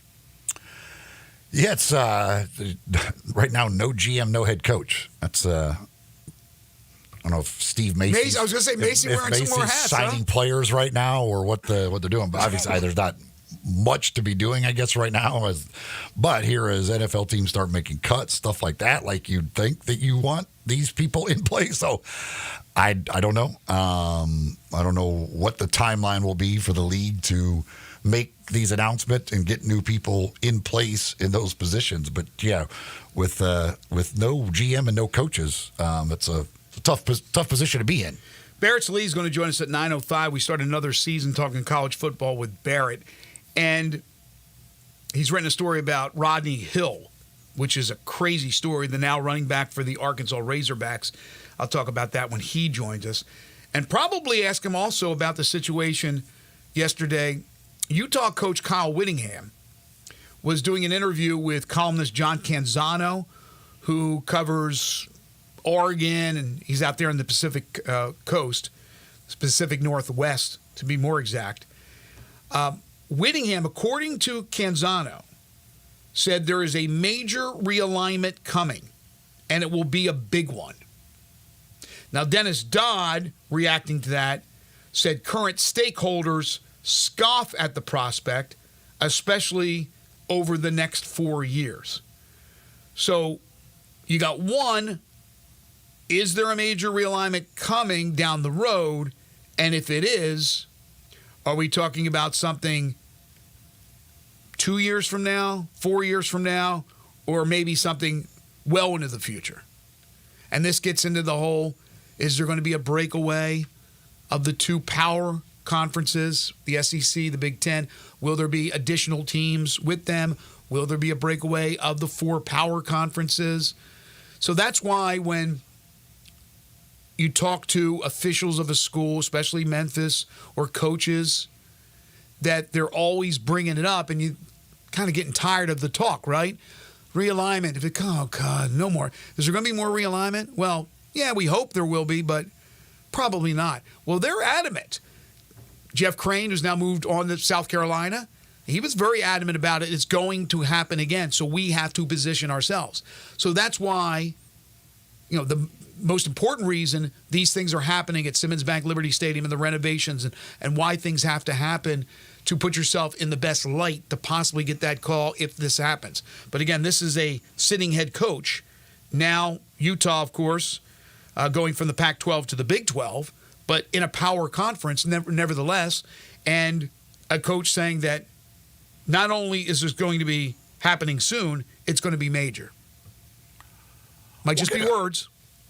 I mean, we know that there are two schools literally in court trying to find a way out of the ACC. Right. So there's the idea that something could happen. Now, they may not be able to win those and figure out a way out, but we know that two very major schools are fighting, willing to go to court to try and find their way out of the ACC. How or at strong? least give them an out of the ACC. Right. How strong are these contracts? How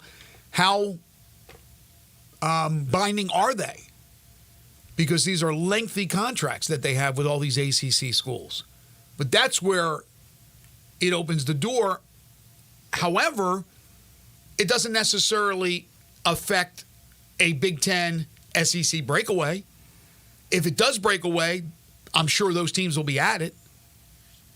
The Florida States of the world, if they get out of those deals. But you could still have that two-league breakaway. Or again, you could have possibly that four-league, that whole Jackie Sherrill deal. 4 20-team leagues, 80 teams playing their own stuff. Yeah, I mean, where it all ends up, who knows? I do still think if there's any sort of breakaway, it will be just the SEC and the Big Ten. But when obviously, again, when there are two teams fighting in court to get out of a current deal, it is far from stable. we know there is no stability. Because again, I still believe, despite because they really can't say anything, but if those schools find a way out, it will become a battle between the Big Ten and the SEC to add them, and then it's all started up again. Because if they find their way out, how many others find their way are going to try and leave, and can they find a home?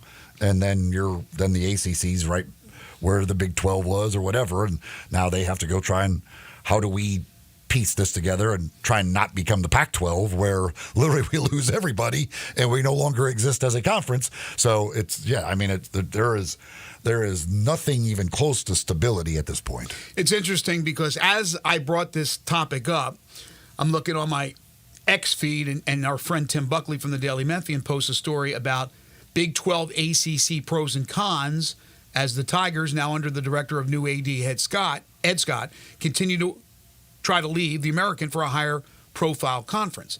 And we will very soon have Ed join us on the program and get his thoughts. Yes, that's the goal, but you're right.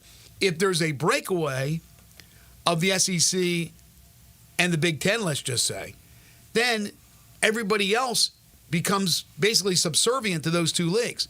So you become but a division that's one division down. In other words, it's almost like they're creating a new division. Right now you have the FBS, you have FCS, you have Division II, you have Division III. You would actually have whatever this monster would be called that's created. Then I think you would have the other Power 5 conferences, the ACC and the Big 12, joining up with the other 4 conferences, or 5 conferences, the group of 5, and that would be the next level. And then 1AA, or FCS as we know it, would drop down another notch. I don't really think it would be. I think that it would just be basically the Big 12 and the ACC with the remaining, like they just become part of, it becomes the group of 7 rather than the group of 5. That's what I was saying. No, not a separate level. Like it's like what the group of 5 is now. They're playing the same level. They're just not. No. Okay, maybe I said the wrong thing. What I'm saying is they would be separate from the Big 10 and the SEC. No, I don't believe that. I believe they would all still be. That would be Division I football. There's 2 power conferences, and everybody else is. Oh, really? Okay. No, I'm not saying. 7. Yeah, I'm not saying they wouldn't be Division I football, but I think it would be a separate, call it whatever, Big 10 and SEC, and they're having their own thing. They're having their own playoff. They're having their own championship. And then the other 7 Division 1A conferences have their own. And then 1AA, as we know it, whatever it's called, they obviously have their own. They have their own right now. And then so on and so forth. So that's what I think will eventually happen. But again, who knows? And these lawsuits are going to be a big part of it. That contract is a long one. If they're held to the letter of the law, they're not getting out. I don't know what else you can do in that case. And I don't think, at least, I don't believe that Sankey wants anything to do with them while litigation's going on. I mean, he's wiping his hands clean of that. But if it becomes apparent that they're able to get out of it, then you're going to have Big 10, SEC, but you're also going to have even the Big 12 try to battle to get those schools. So they're all going to be in the mix. And then whatever is left open, those spots will have to be filled. And that's where, again, Memphis falls into that spot. What you hope is that by the time these things happen, if they do happen, and again, you have Whittingham saying that there's going to be something, there's going to be, again, the exact quote is that there is a major realignment coming, and it will be a big one. Well, then you hope that if Memphis finally gets the call to one of these leagues, that the league is still prominent. You don't want to. You're not moving to another conference that ends up being now no differentiation between them and the American Conference. Well, yeah. If from a Memphis perspective, you would hope like 2 teams leave the ACC, right? Like Florida State and Clemson get out, but like nobody else leaves. Exactly. And then you fill one of those 2 spots, but. Chances are, if Florida State and Clemson leave, there are others leaving. Now, certainly, again, it could still end up being an upgrade over the current conference you're in. You just hope that, it doesn't become where, basically all of them leave other than, 4 schools, and then, that they go, join the Big 12 and then just eliminates another conference. If you do have a Big 12 SEC breakaway eventually, right, and then, who knows? Just speculation. I'm sorry, Big 10 SEC. Do you think they go to 20 and stay? It'll be 40 teams, or do you think they'll even go higher than that? I would guess it would be 20 on both. So that's only 6 spots? Again, it's all going to be determined by what ESPN and Fox tell them is going to be right. What they need to make the most money. Exactly. It's all going to be determined by that. So is there 18 right now in the Big 10? Yes. Yeah. So and there's 16 in the SEC. So that's 6. That'd be 6 spots. If they all came from the ACC would be devastated, but I don't think it would be, Pac-12 demolition. You would have to fill with 6 spots. That's where you would hope that you would be in that ballpark for Memphis. But they could take from the Big 12. If there's a breakaway, some of those schools in the Big 12 would want to go. Right? If they're not included. I don't know that I don't know. Again, when you're talking SEC and Big 10, I don't know who they would consider the most valuable. Right. You would think Florida State. You would think Clemson, North Carolina, mm-hmm. maybe Miami, Virginia. Like I don't know for sure. Like who knows? Like again, as they look at it, it's all going to be based on dollar signs. Like who's going to bring the most valuable that works for us, and all of these things. It would seem as though it would be more ACC than Big 12 teams. I agree with that they would want. Like I don't know who out of the Big 12 that they would be wanting to add that would make sense for really either one of those two conferences over the teams out of the ACC. I just wish they would get it all over with. Okay, let's all sit at the big boy table and figure out where we're going with the networks, with the conferences. Let's get down and dirty and settle this thing, because every year we talk about the possibility of more changes. It's crazy, and it also gives you hope, maybe when hope is not really truly there. I hope there's hope. I hope that hope prevails with the University of Memphis, but you just don't know. You do all this work, and you want to be in that position, and they've been passed on by several conferences. But all you can do is do your due diligence and then hope. I don't even know who the most attractive program out of the Big 12 would be right now. Oklahoma State? I think it's Oklahoma State. But if the SEC wanted Oklahoma State, they would have done it already. Like they would have taken that with Oklahoma and Texas. Yeah, I'm not saying it's really attractive. I'm just saying it's maybe the most attractive. I think if it was the SEC, the Big Ten, if it could get ACC teams, I think there's probably 8 or 10 ACC teams they would probably go through before they got down to anybody they care about out of the Big 12. Maybe it's Utah. I don't know. West Virginia. I mean, they all have positives, but they have negatives as well. I mean, I guess the Big Ten could theoretically look to add some more teams out west, since they already have now some teams out there, and maybe think like, okay, maybe Arizona State, getting Utah or something like that. Yeah. But I don't know. Yeah. Town Village Audubon Park is senior living in today's world, offering more options to fit your needs more than ever before. They are dedicated to the long-term satisfaction and the quality of life for their residents. They're located at 950 Cherry Road, just off Park Avenue. That's in the heart of East Memphis. You can call them, set up a tour at 901-537-0002, or go online to townvillageaudubonpark.com. Independent living, short-term respite stay available, monthly options, great event schedule, activities galore, all the modern amenities you want for your loved one.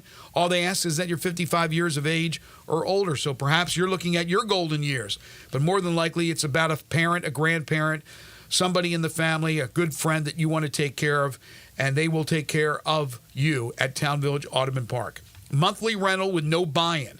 Apartments include full kitchens, washer and dryers, all-inclusive resort-style dining with multiple venues, bi-weekly housekeeping, outpatient therapy. Some of the community amenities include a social area with a fitness center, home theater, game rooms, indoor pool, whirlpool, bistro, 24-hour pantry. Plus, they have 5 landscaped courtyards, resident gardening areas, dog park, gated parking, recreational, religious, social, and wellness activities.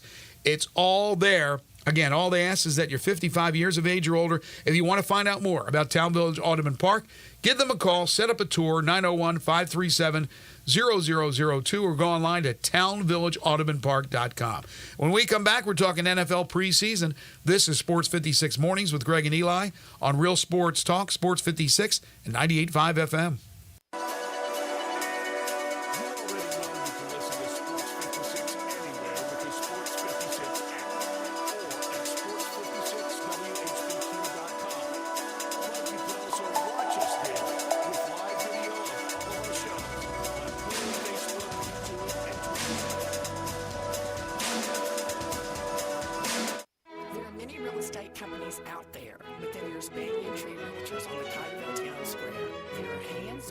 family-owned boutique real estate companies whose agents have been offering exceptional attention to their clients for over 40 years. In an ever-changing world, Banyan Tree continues to maintain a small-town personal charm while providing a worldwide connection through its internet marketing presence. Personal service will never go out of style at Banyan Tree Realtors. Their agents are people you can trust, offering service you deserve. From residential homes to commercial properties, farmland, land lots, and historical houses, Banyan Tree has the expertise you can rely on.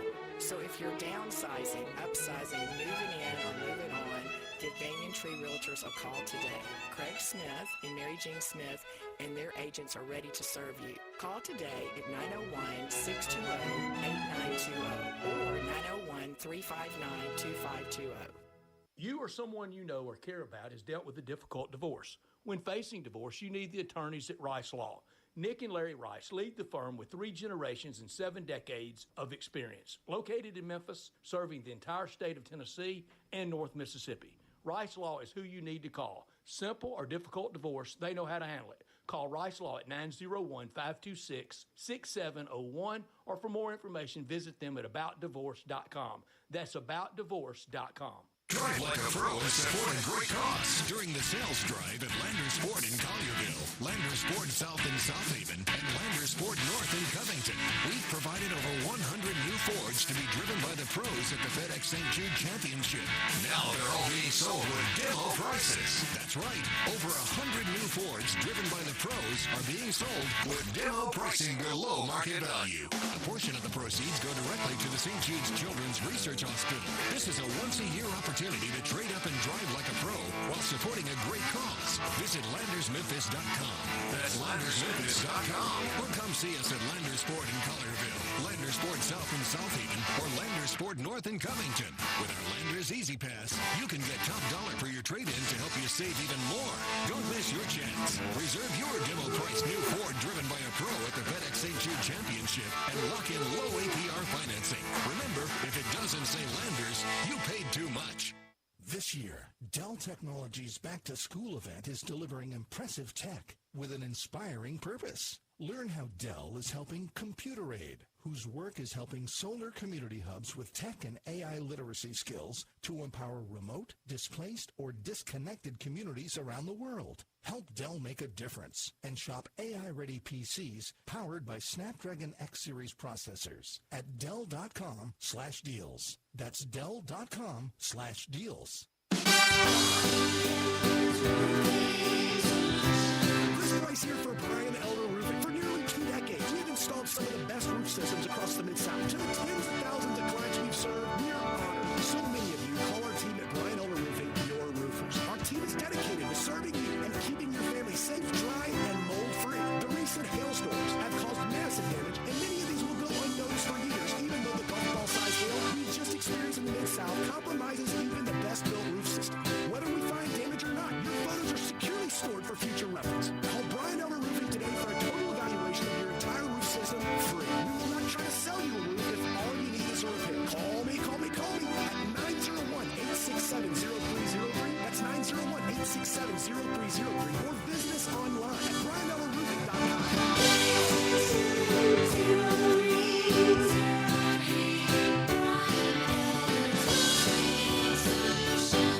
Now back to Sports 56 Mornings on Sports 56 and 98.5 FM. This hour is brought to you by James Gaddis Jewelers. Diamonds are forever. Woo! Here once again, Greg Gaston and Eli Savoy.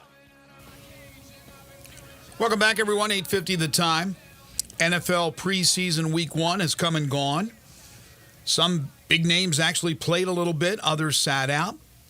Number of rookies got a chance to showcase their goods for the first time, including Caleb Williams for the Bears. Didn't play a lot, but when he played, looked pretty good. 4 of 7 for 95 yards. Had a great scramble and throw. Had a rush for 13 yards. Bears beat the Bills 33-6.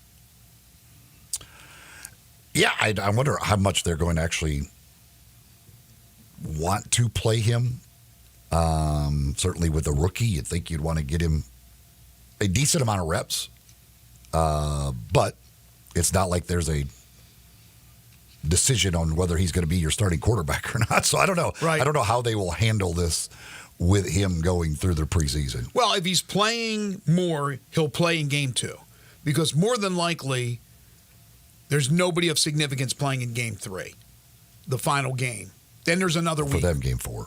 For game 4, because they were in the Hall of Fame game, correct. But there's a week off between the 3rd preseason game, or 4th in this case, and then the start of the season. But I don't think it's even a rest thing. I just don't think they play guys anymore in game 3, or in this case, game 4. So I think Caleb Williams will play game 2. He'll play some. Jaden Daniels, same deal. Played a little bit for the Commanders in their 20-17 loss to the Jets. 2 for 3, 45 yards at a rush for 3 yards. So he looked pretty good. Then there were guys that played a little bit more, like J.J. McCarthy for Minnesota in their 24-23 win over Vegas. 11 of 17, 188 yards, 2 touchdowns, and a pick. Looked pretty good. Yeah, the stuff that they're talking about, like that he hasn't sewn up the number 2 job. Give me a break. This stuff is so stupid. Darnold will play the opening game, but McCarthy is ready to get the call. Michael Penix Jr. I would say McCarthy, if he doesn't start the opener, is starting by week 4. Maybe, but he's not. I'm almost positive, unless Darnold gets hurt, that Darnold will play game 1, start game 1. Michael Penix Jr. played a little bit for Atlanta. Again, he'll not start game 1. Kirk Cousins will be the starter. In fact, who knows what will happen. If Cousins plays well, they won't make any change, and there's no rush with Michael Penix Jr. Bo Nix, interesting what's going on in Denver. Denver and Indianapolis actually had a shootout. Bo Nix comes in the game. They start at Jarrett Stidham, and then they finish with Zach Wilson. But in between, Bo Nix, the rook from Oregon, went 15 of 21 for 125 yards. Looked pretty good. Yeah, everybody's raving about the Bo Nix performance. For what that's worth. Again, you take it with a grain of salt, except if you're the head coach Sean Payton or people that make decisions in that front office, because that's what you have to judge it on. Practice, scrimmages, and games if you have a legitimate battle. Now, I don't know. Maybe Stidham's the guy to start the year. Maybe they already have figured that out. But if you're going to have an open battle going on, then you can only judge it on those type of things. And Bo Nix looked pretty good. Speaking of battles, Pittsburgh, where Russell Wilson is now okay to go full contact in practice, did not play in their exhibition game. Justin Fields did. Justin Fields at times looked good and then fumbled it a couple of times on a snap. So Mike Tomlin was not happy with that. Fields is getting an opportunity here, but again, I don't believe when the season starts he'll be out there to start the game. It'll be Russell Wilson, as long as he's healthy. Yeah, there's no doubt that Russell Wilson will be their starting quarterback to start the year. They didn't. And he may not be better than Justin Fields, but he's going to be the starting quarterback. Jordan Love played a little bit for Green Bay. Looked great. 2 of 2, 63 yards and a touchdown. Packers beat the Browns 23-10. And then Joe Burrow coming back from the injury that ended his season. 5 of 7, 51 yards and a touchdown. Played a little bit for the Bengals in their 17-14 loss to the Bucs, so he looked pretty sharp. More on Denver. Blake Watson, the former Memphis Tiger, who was an undrafted free agent.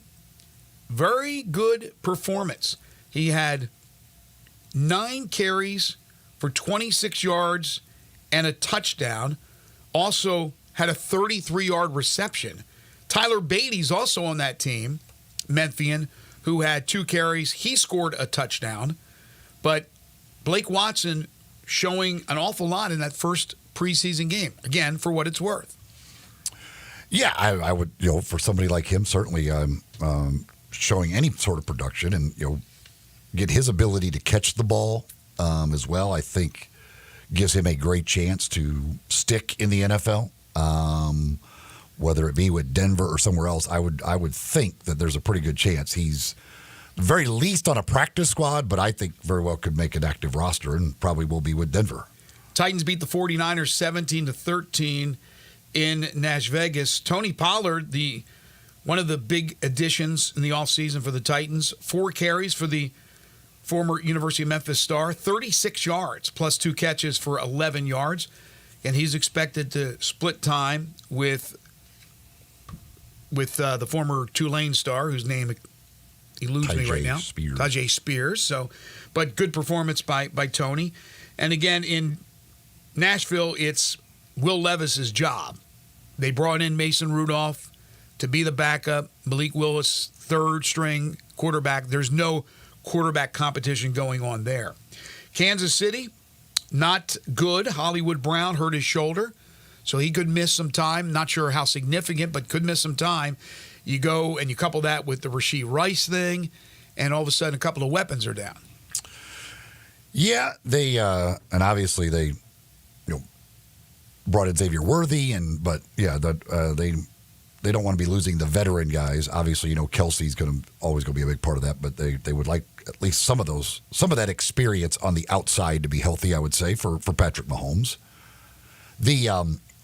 What I love about preseason games, like just looking at box scores is just comical. Like the Steelers had 16 different receivers targeted. I know, I saw that. Calvin Austin had a good game. Some of these guys, there'll be like you go to the rushing, like there's like 10 different people who ran the football. You're like, my God, what's going on? I don't even know how you find enough carries in a game for 10 different guys to get carries. They just want to keep everybody fresh, Eli.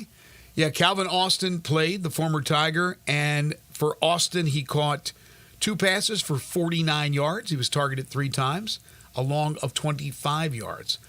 Van Jefferson, the former Ole Miss Rebel on that team. Yeah, man, that's a lot of receivers. Oh, it's crazy. So look at you. You dive into the box scores. I just like flipping through them just to look at that stuff, just to see like what the craziest number of people to play. Like some of them, I mean, you got like 4 quarterbacks, 10 guys ran the ball, 15 receivers were targets. Like every play is a whole different lineup out there. One other note for the Colts, it was good to see Anthony Richardson out there, albeit for a short time, as Anthony Richardson tries to come back from the injury-plagued rookie year. He got off to a great start for the Colts, and then it was all downhill from there. But they bring in a veteran like Joe Flacco just in case Anthony Richardson gets hurt again, but hopefully that won't be the case. He has to be able to use his athleticism, but he can't go crazy out there and absorb a lot of hits. Fleet Feet is the place to get all your running gear. You want to make sure you get shoes that are just right for you. We'll go see the folks at Fleet Feet, either one of their 2 locations. That's in East Memphis in the Laurelwood Shopping Center, out in Collierville, Poplar and Houston Levy next to Huey's. You can go in there. They take a look at the way you run, the way you walk, and they get you fitted with shoes that are just right for you. Plus any other gear that you need, they've got you taken care of. Go check them out at Fleet Feet. You can also find them online, fleetfeetmemphis.com, or on social media, where they will keep you up to date with things going on in the running community, things that you can get involved with their group runs and other things, but races, other stuff. They're all about runners. They're all about the running community, and they're there for you. If you've got advice maybe on training for a race or getting started running, folks at Fleet Feet will help you there too. They can answer questions. They're all runners. They're all about the runners at Fleet Feet. We open up hour 3 talking college football with Barrett Sallee. This is Sports 56 Mornings with Greg and Eli on Real Sports Talk, Sports 56 and 98.5 FM.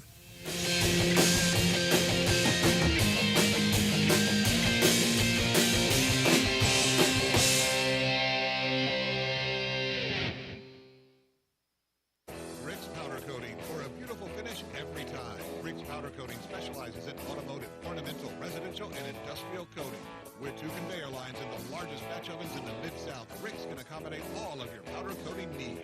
Locally owned and operated since 2002, Rick's Powder Coating will customize a beautiful finish just for you.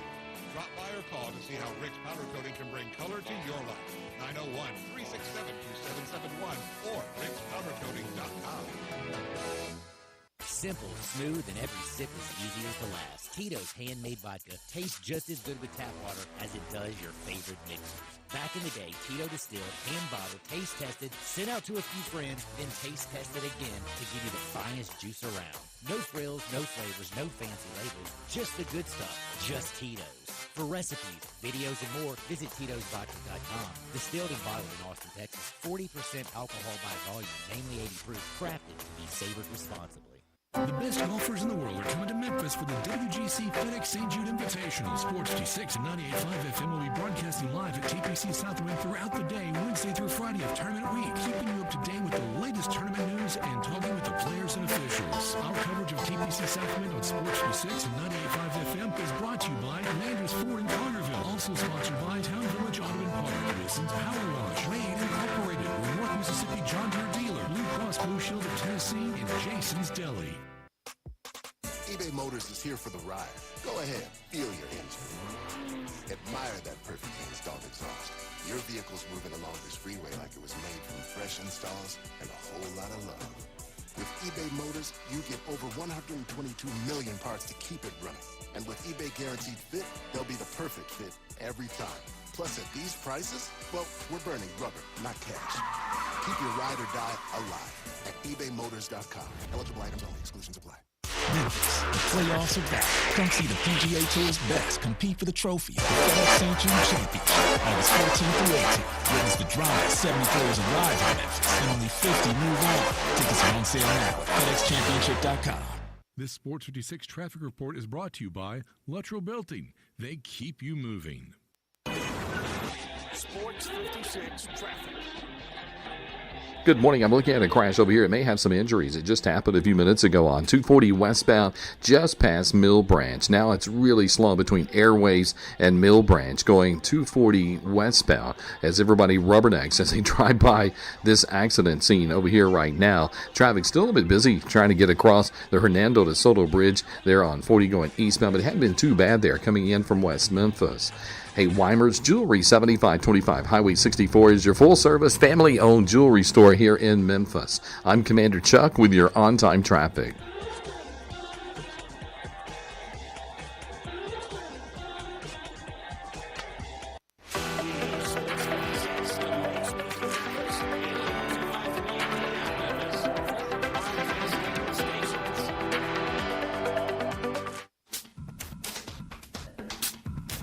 Now back to Sports 56 mornings on Sports 56 and 98.5 FM. This hour brought to you by Jenkins Floors and More. Here once again are Greg Gaston and Eli Savoy. Welcome back, everyone. 9:03 the time. Final hour for us today here on this Monday, August 12th, 2024. Greg Gaston, Eli Savoy, Zach Boyd with you from the Family Leisure Studios. Family Leisure, 2120 Whitten Road, just north of I-40. Currently 77 degrees, and we'll get up to 86 today, partly to mostly cloudy. Then tonight we're looking at some clouds, 72 degrees for your Tuesday, and we'll get into the lower 90s, 92. And we'll get warmer as the week progresses, just in time for the FedEx St. Jude Championship. Another college football season with Barrett Sallee in just a moment. Do want to tell you folks about our third hour sponsor. That's the great folks at Jenkins Floors and More. Their new warehouse open at 2356 Goodman Road. That's in Horn Lake, Mississippi. They also have stores in Cleveland, Mississippi, and in Little Rock, Arkansas. They specialize in flooring and carpeting. They have everything from the SPC and WPC vinyls, which are scratch-resistant, waterproof, the ceramic and porcelain tiles, hardwoods by Portercraft, carpeting from Southern Luxury Carpet, on and on and on. They sell it wholesale. Skip the middleman. Going to save you lots of money. They can do the job for you. In fact, they will come to you, give you a free estimate, and they'll get the job done in an unheard of 2-week turnaround. You can do it yourself as well. Again, you're going to save lots of money. You're going to get great product and good people to deal with. Timmy and Rebecca Jenkins. That's Jenkins Floors and More. Third hour sponsor of Sports 56 Mornings. 2356 Goodman Road. Check out the new location in Horn Lake. Well, we don't have this new open ready yet, but we will very soon. But it's always great to have Barrett Sallee on to talk college football. It's another season with Barrett, the host of College Football Smothered and Covered. It is a great podcast. Plus, you can hear him on Sirius XM College Radio. He's also a columnist for Outkick. You can follow him on Twitter at Barrett Sallee. Barrett Sallee joining us now on Sports 56 Mornings. How are you, man? Oh, I'm good, Greg. Just fighting through a little COVID, so if I sound nasally, that's why. But other than that, ready for football season. I'm excited to talk to you guys every week. Yeah, get it over with, right? Get the sicknesses and all that before it gets really, really busy. And I know it's been busy for you. By the way, it's a great podcast. I love the name. Did you originate the name, or was that Or was that your boy, what's his name? The former Florida State guy. Oh, Cannell? No, the punter. The, what's his name? You've worked with him. Gosh, who am I thinking of here? I don't know. But no, it's I used to have a podcast called SEC Smothered and Covered back in 2016, and for a lot of reasons that were out of my control, and it was discontinued in 2018, and still not happy about it. But we brought SEC Smothered and Covered back as a national show, college football Smothered and Covered, over in February, and excited how much it's grown. And we have some news on that front coming up in a couple weeks as well. So we're excited to get it going even more for the football season. It's awesome. Andy, right? Andy. Oh, Staples. Yeah, Staples. Because you and Staples on Sirius XM radio for I don't know how long, and I hope you still do it, man. Talking about food at the different cities. Absolutely. I'm telling you, I'm fascinated every time I hear you guys together. So I didn't know if that had originated with you or Andy, because, again, you can look at it two different ways. You got it smothered and covered, but also you can smother and cover a lot of food items, too. So it is a great podcast, so check it out, folks. All right. So you just wrote about Rodney Hill. Let me start with that. The running back for Arkansas, transferred from Florida State. So what is going on now? It was his agent that impersonated him and actually committed to 4 different schools? What's going on with that? It's a mess, and it's kind of a cautionary tale of what can happen in this day and age. So he decides his agent apparently was texting other coaches, pretending to be Rodney. And as a result of that, Florida State basically said, bro, you're out. And because they didn't know that it was his agent impersonating him. So he transfers to Florida A&M, which is obviously right down the street from Florida State. Their coach leaves, so he can transfer again, and he commits to Miami. And then 10 days later, he decides to recommit to Florida A&M, goes through spring, and then decides to transfer to Arkansas. So 4 different commitments during one off season, and an agent that is impersonating him. And it's just, to me, it has every sort of storyline that you can have in this new era, right? Yeah. Players have agents, totally fine. You got to have a good one, and particularly one that doesn't pretend he's you without your knowledge. That would be one of the first things I would want to make sure of, yes. Generally speaking, that's like part of the checklist, right? And then, transferring to another school, but a coach leaves. So you get to go again, right? So there's another part of the rule. And then you can, go through spring practice, and you can move on from FCS to FBS.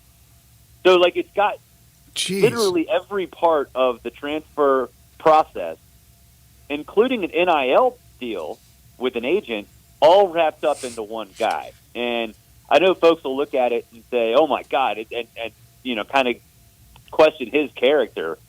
But I don't see why you would, because, he's in a situation that's, I think, unique.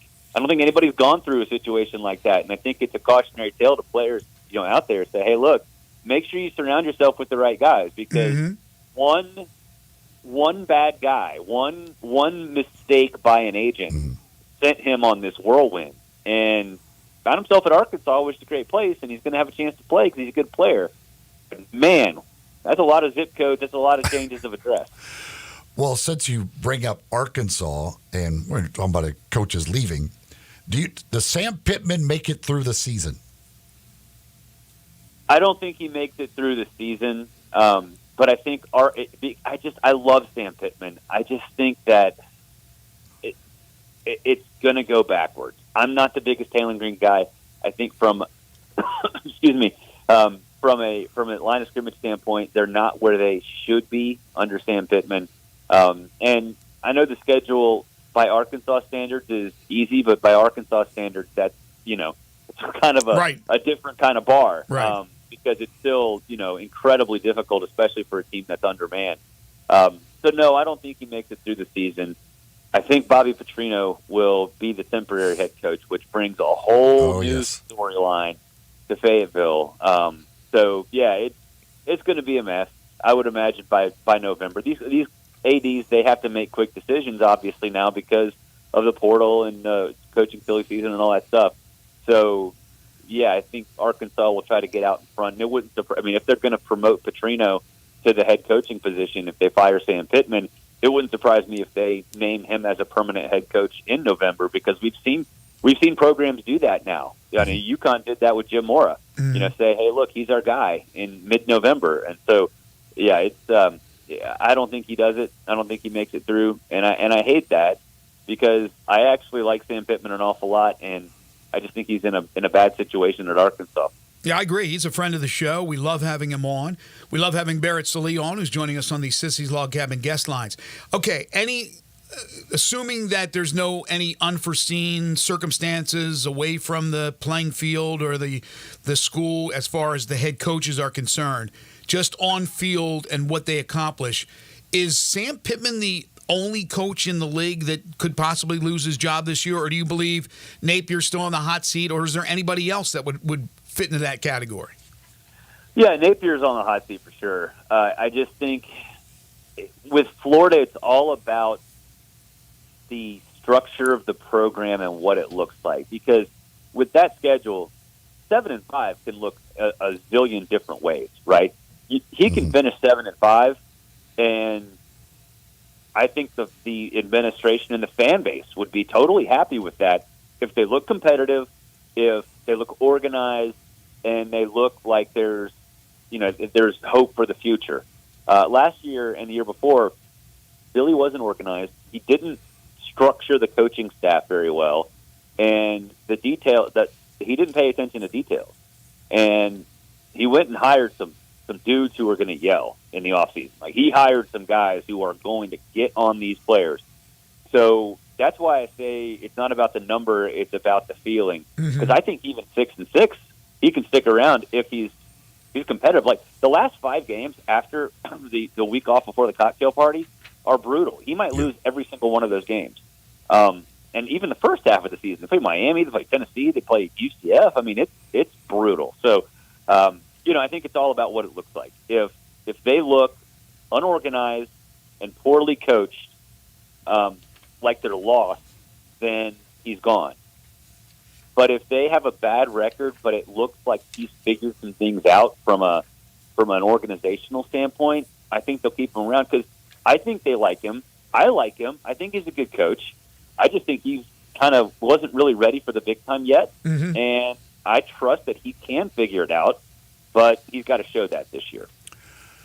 Georgia, number 1 in the coaches poll. I assume they'll be number 1 in the AP poll when it comes out today. I think most people believe they're the most talented team, but how concerned are you about Georgia's schedule and having to play at Texas, at Alabama, at Ole Miss, and what that could mean for them in the long run? Yeah, it's tough, right? It's real tough. I think that they're going to be fine. Are they going to lose one of those games? I could absolutely see it. And, because you got to be on your A game every single week. And we saw last year they weren't.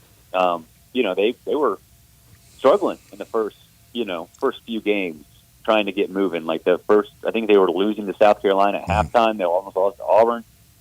So I think it's a tough road to hoe. But I think with Kirby at the helm, they're not going to get derailed.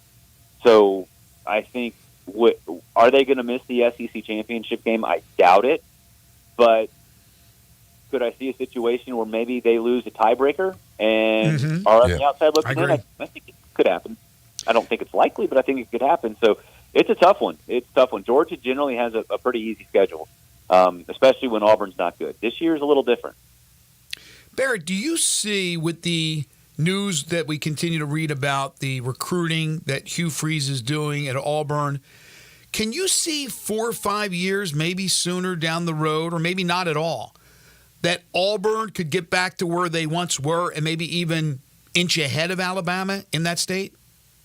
Well, they can get back to what they were next year, because the recruiting is just unbelievable, and players are the best recruiters. We can sit here and talk about assistant coaches and all this other stuff. Players are the best recruiters. And they've got some dudes already in this year's class and next year's class.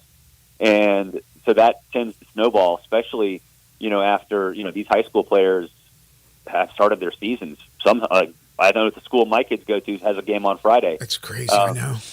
So it's one of those things where they're going to be tied up. So if you already have a lot of players committed in this class, then they're going to talk to each other, and you don't have much time after the season ends to make a decision. So it can snowball very quickly. Ahead of Alabama, it's hard for me to have a definitive opinion on what Alabama is in any aspect, right? You're replacing the best of all time. And I know, you can say Bears the best of all time or whatever, but this is a whole different situation, a whole different world. I don't know what Alabama's going to be. I think they'll be fine. I think they're going to be contending every single year. I would imagine most people do as well. But I don't think people have considered the idea that maybe they won't be. It's hard for me to gauge what Kalen DeBoer is going to do. Now, with that said, he's recruiting very well. I like him as an X's and O's coach. And I think he put together a pretty good staff. So he's not going to Brian Harsin this thing. But Hugh knows what he's doing. And I think it's clear based on what we've seen off the field right now. Everybody seems to have Georgia, Texas, Alabama, Ole Miss as those top four in the SEC this year. If a team from outside of those four is going to surprise and could make the championship game, who would it be? Do not sleep on LSU. Do not sleep on LSU for a lot of different reasons. One, the defense cannot be as bad as it was last year. It simply can't. Unless us three are playing defensive line. I was going to say, I was at that Ole Miss game last year. It definitely can't be worse than that. Yeah, and I think offensively, they returned 6 starting offensive linemen because of injury. And they've got a really good running back room. I mean, they've got receivers that I think are really, really solid. Mm-hmm. I know Neighbors is gone, but Lacey's still there. And the schedule sets up very well for LSU. You like Nussmeier? I like him enough to say that the complementary game, the defense is going to improve, the offense is going to regress, but from a complementary football standpoint, they'll be fine. Because Blake Baker's a great defensive coordinator. They've still got some dudes, especially in the back end. Perkins is still there. If they can find enough defensive linemen, and that's the biggest question, do they have enough for a rotation? They're going to be fantastic, but they've got to solve that problem. If they do, then that can be a national championship caliber team. But even still, because of the schedule, they're going to make a push for Atlanta. Yeah, because they get Ole Miss and Alabama both at home. Yep. What about these injuries? You hate to hear it, that there's been injuries already in practice, but there have. You had C.J. Baxter for Texas. You got Reuben Owens for Texas A&M. How much of a factor are those injuries with the running back position at those two respective schools? Yeah, I mean, for A&M, it's about sorry. I've got COVID, so I'm still scratchy throat. I hear you. I think for A&M, it's going to be tough, but I think with their wide receivers, they can, and Connor Wegman there, they can take some pressure off the running game. With Baxter, it sucks because I think he was voted as a second team All SEC running back or third team, whatever it was. Mm-hmm. Jaden Blue's great, but they need another guy, and because Sark was counting on a 2-man rotation.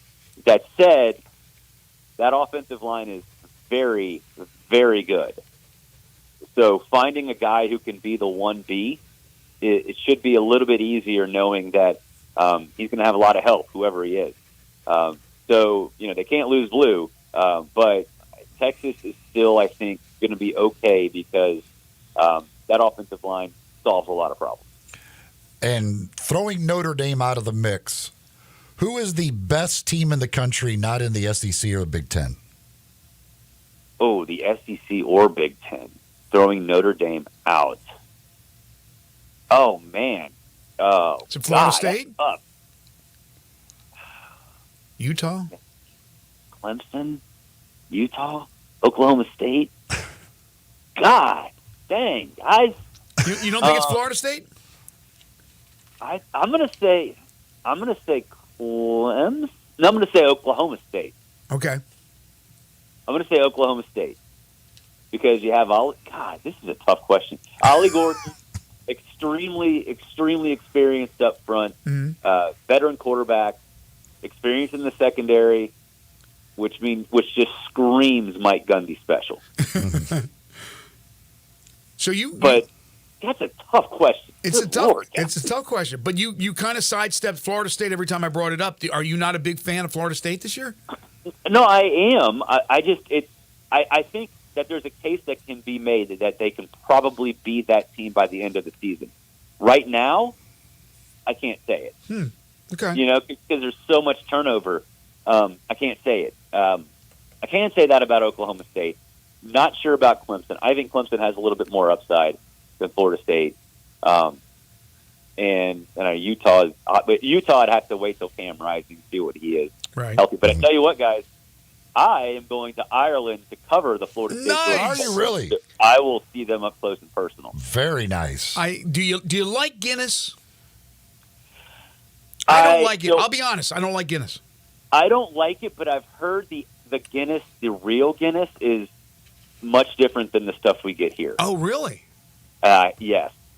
And I'm going to try that. I've heard Jameson is different too. And I tell you what, I'm leaving that next Wednesday. I am absolutely going to try to sneak around to golf in either Thursday or Friday. Oh, man, I'm jealous. That's going to be a fantastic trip. Let me ask you one more thing before we let you go. I'm sure you saw this quote. I'm not real familiar with John Canzano, but the quote was from Kyle Whittingham. He did an interview, I guess. I'm not sure if it was a podcast or for a publication on an article, where Whittingham said, there is a major realignment coming, and it will be a big one. Did you see that quote? Yeah. What is he talking about? I think he's talking about a 60-team or 50-team, I wouldn't say kind of a Super League-ish kind of thing. Mm-hmm. I'd love to find out what he knows, but I think it is kind of overblown because coaches don't know any of this stuff. When a coach talks about realignment, I think we all need to sort of take a step back and say, they really don't know anything about this. Mm-hmm. It's the ADs, it's the president, it's the finances of an athletic department. I know coaches have opinions on it, and maybe they have more insight than a lot of us. I wouldn't say they're clueless, but they're pretty close to clueless when it comes to this stuff. You're probably right. Here's Barrett Salise, the host of College Football Smothered and Covered. You can hear him on Sirius XM College Radio, and also dropping a column every once in a while for Outkick. How many are you doing of those? It's picking up. You'll see something pretty much every day for, I guess, the next 4 months, 5 months. Good for you. I guess we have to call it 5 because we're talking January 20th for the national championship. They keep stretching it out they more do. and more. They do. I thought the NFL did that. All right, so safe travels. When will you be back then from Ireland? So I have to do my Sirius XM show on Sunday at 9 Eastern, which is 3 Ireland time. So I'm going to do that, and then I come back that following Monday morning. So it's going to be fun, man. I've never been to Ireland. I've heard we have Guinness already set up. Jameson's going to be there too. Going to have to make a tour there. And like I said, at least 9 holes. I got to find a way to get at least 9 holes in. Well, it sounds like a great trip. I can't do the math this quick, so I'm not sure if that affects us. It probably does. We'll figure something out if you won't be able to be with us. That would be 4 o'clock in the afternoon, so I think I'll be okay. You'll be okay? That's fantastic. I want to hear about all your exploits. It'll be during Irish rush hour. Remember, it's a G-rated radio show here, so we'll keep it that way. But enjoy yourself. Have fun. It's right. It's just about upon us, the start of college football, and we are so excited to have Barrett for another season every Monday talking college football with us. Thank you, Barrett. All right. Thanks, y'all. Take care. That's a good trip. Yeah, that's awesome. That'd be an awesome trip to make. Yeah, that's one I want to make. I think, God willing, I'll be able to make that trip one year, but I got to stay healthy and all that stuff. But my buddies have gone there. I've had several people, hey, you want to go? But yeah, no, I don't have $7,000 laying around just to go on this trip to go play golf. If I go, I'm not playing, or I'm not drinking the Guinness. I mean, you can tell me it's different. I don't care. I ain't drinking Guinness. I don't like Guinness. All right, folks, no matter what new Chevy or pre-owned car you're looking for, our friends at All-Star Chevy in Olive Branch have it on their lot or in the showroom in Olive Branch. So head on out there if you're looking for an automobile. All-Star Chevy's end of summer sale continues. Together, let's drive what we really want to drive. Come on, pick out 2 to 3, test drive them. If you can't find it there, you can't find it anywhere. I'm looking at 20 to 30 new Silverados. They're marked down as much as 12%. 12% off, you're going to save thousands. Every Tahoe you can want for road trips and tailgating, they have them. Law enforcement, all first responders, healthcare, teachers, military, college students, and graduates, you get an extra $500 bonus. That's nice. You can check out the pre-owned Ram trucks and Silverados, the Broncos, the 4Runners, the Audis, the Hyundais, the Palisades. They even have one sweet Corvette Stingray. That's right there for you.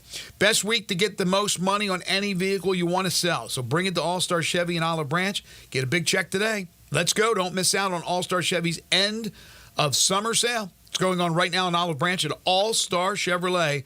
Check them out online as well at allstarautogroup.com. You're tuned in to Sports 56 Mornings with Greg and Eli on Real Sports Talk, Sports 56 at 98.5 FM.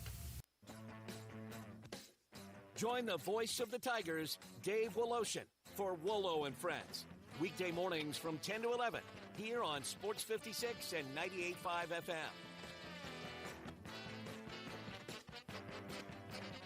Family Leisure is having the world's biggest spa setting. It's happening right now. You can save thousands on in-stock hot tubs that are ready to be delivered. Family Leisure has spas that start at just $28.99. You know those cold plunges? You can get one for yourself starting at $39.99. Or how about swim spas? They start at $17,499. Plus, Family Leisure has set up special financing just for this event. Have you been sitting on the fence about an above-ground pool? Get off that fence and get to Family Leisure to take advantage of huge discounts on all their in-stock above-ground pools. And if you need some patio furniture, it's all priced to move out now. It's not too late to have some summer fun, courtesy of Family Leisure. But you better hurry up. The world's biggest spa sale might go on forever. Family Leisure, with and run at I-40. Family and fun come together. At Blue Cross Blue Shield of Tennessee, they're proud to be here for their neighbors while giving back to communities across the state throughout the year, every year. This month, they're honored to stand alongside 1,600 dedicated volunteers as they make this year's annual FedEx St. Jude Golf Tournament fundraiser a resounding success. Giving back to St. Jude's Children's Research Hospital, which helps treat and defeat childhood cancer, is a meaningful effort that is very close to their hearts. This year, their goal is to reach $3 million in donations for kids at St. Jude's, and they couldn't do it without the support of their amazing volunteers. To all the participants, thank you for being a part of this most important endeavor to lift up so many families across the state from right here in Memphis, Tennessee. To read more about Team Blue volunteers, Blue Cross Blue Shield of Tennessee, Healthy Places, and other ways they're devoted to helping our communities, please visit bcbst.com. For retro cruiser styling packed with modern innovations, riders of all skill levels choose a Honda Rebel. Incredible motorcycles with a stripped-down style and a full package of features. Both the 300 and the 500 offer compact power inside a lightweight frame. Combined with a low slim seat, the Rebel is easy to start on. And with new colors for this year, they are impossible to ignore. Go to DeSoto Honda to check out the 2023 Honda Rebels. Cruisers with premium style and performance to enjoy every second. Maybe use the street as a racetrack with the law of the owners. It's regular season out there. Warmer days, cooler nights. Open roads, endless horizons. And you need to be ready. In jeans made for the unpredictable. Wrangler, for the ride of life. Shop our newest styles today at Wrangler.com.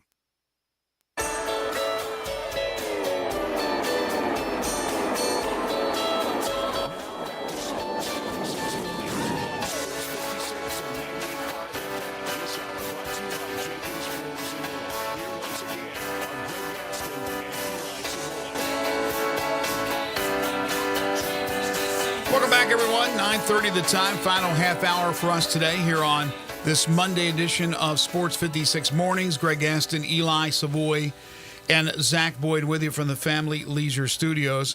Family Leisure, where family and fun come together. This week, we will be busy with the FedEx St. Jude Championship. We'll be broadcasting live Wednesday, Thursday, and Friday from TPC Southwind. Next Wednesday, we will have our Tiger predictions for the upcoming Memphis Tigers football season.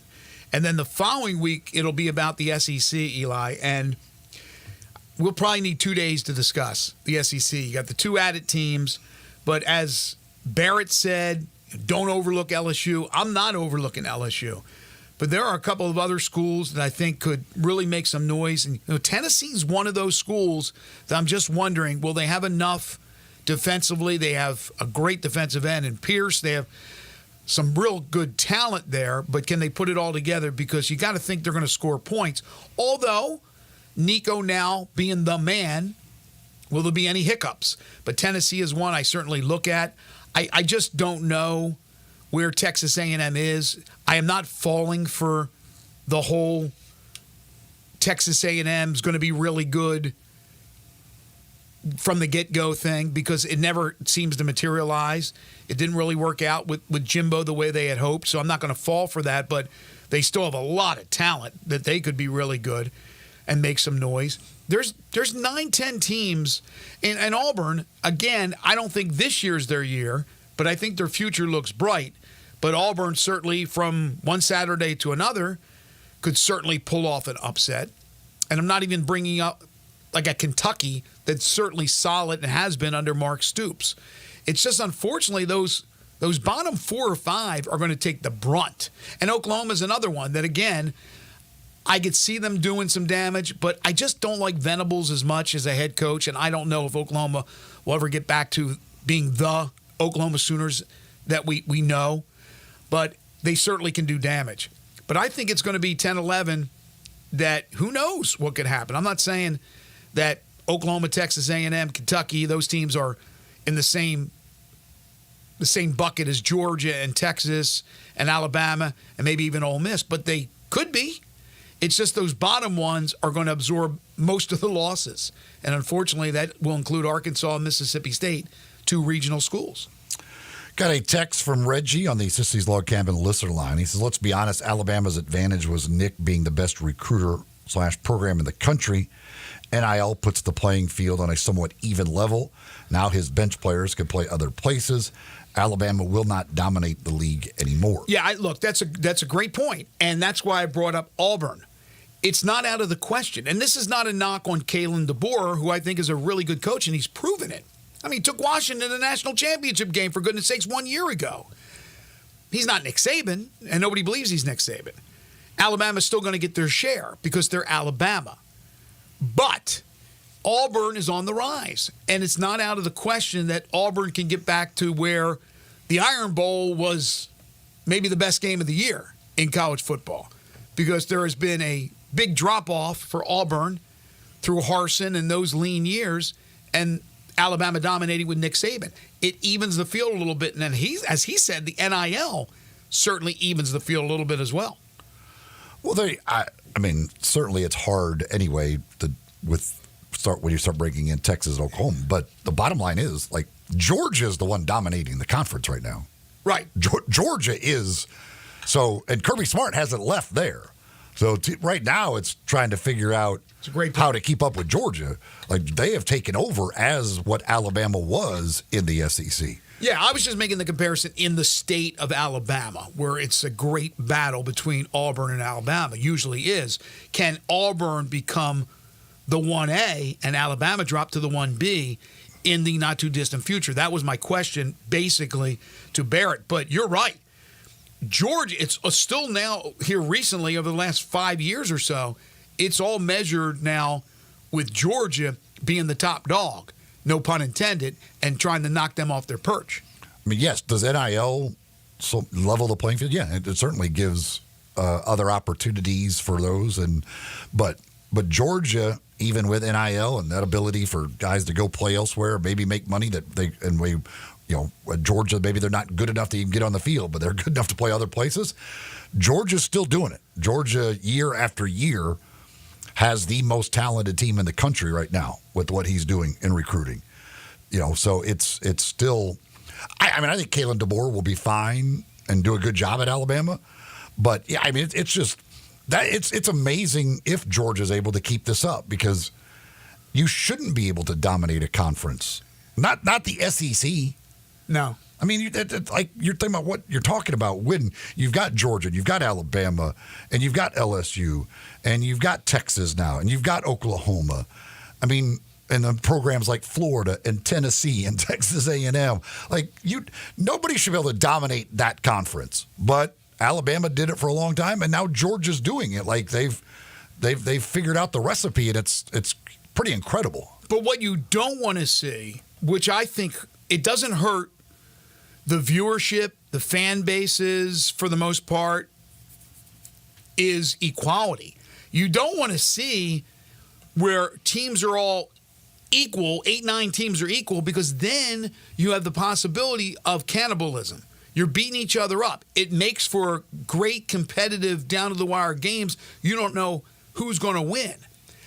But if you all of a sudden have 2 losses or 3 losses, I know you're the SEC and you're still going to get the benefit of the doubt. It could hurt you. Whereas if you have 3 or 4 that have 1 loss and 2 of them move on, obviously, to the championship game, then you have a better chance to get your 4 or 5 in the 12-team playoff. Well, yeah, I mean, the fact that... Don't you want to have 3 or 4 that are above everybody else? I'm sure, yeah. I mean, I think that's going to happen. But the fact that when I asked Barrett who the best team in the country, not in the Big Ten or SEC is, and it's like a struggle to come up with that answer, like that tells you right how dominant those 2 conferences are. And again, does either the ACC or the Big 12, do they get 2 teams in, or are they only going to get 1 team in? I don't know. Like it's. By the way, wait till USC gets back to where they will get to and where they have been. USC will be an absolute power, again, in the Big Ten, battling Ohio State, Michigan, Oregon this year, but USC not necessarily this year. I don't think they're that strong, but they will be a power. I mean, the battles that you can have on an annual basis and will have if all these teams don't have a big drop-off. And then the teams that are coming, like Auburn, they are absolutely. Now, I don't know if there's anybody.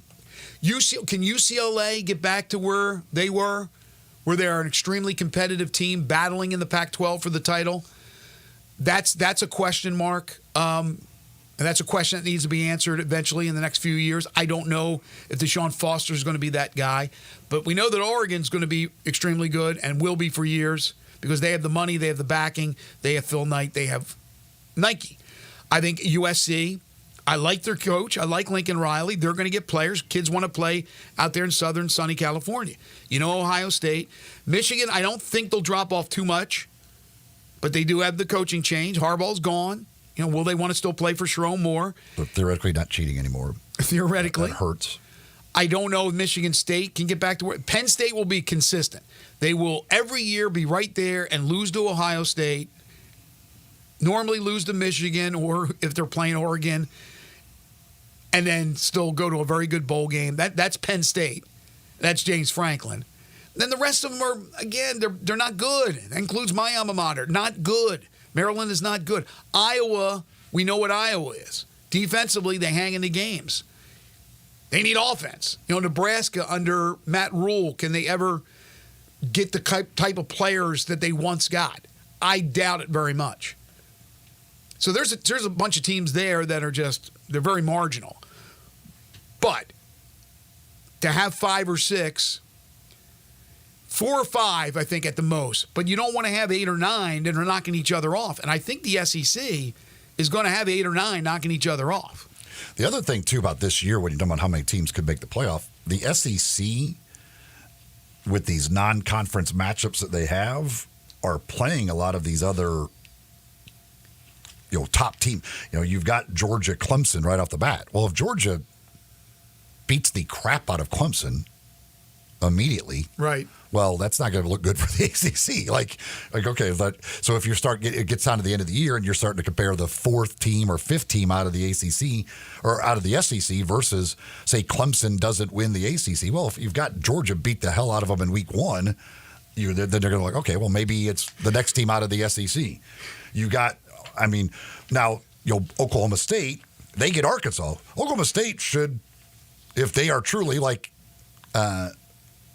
if Barrett said they're the best non-SEC or Big Ten team, I don't know. They should kill Arkansas. Right. If they're going to be but if they don't, in the end. If Arkansas, well, certainly if they beat them, but even if they play them really close, like, again, the SEC, with the Texas-Michigan game, you've got Alabama at Wisconsin.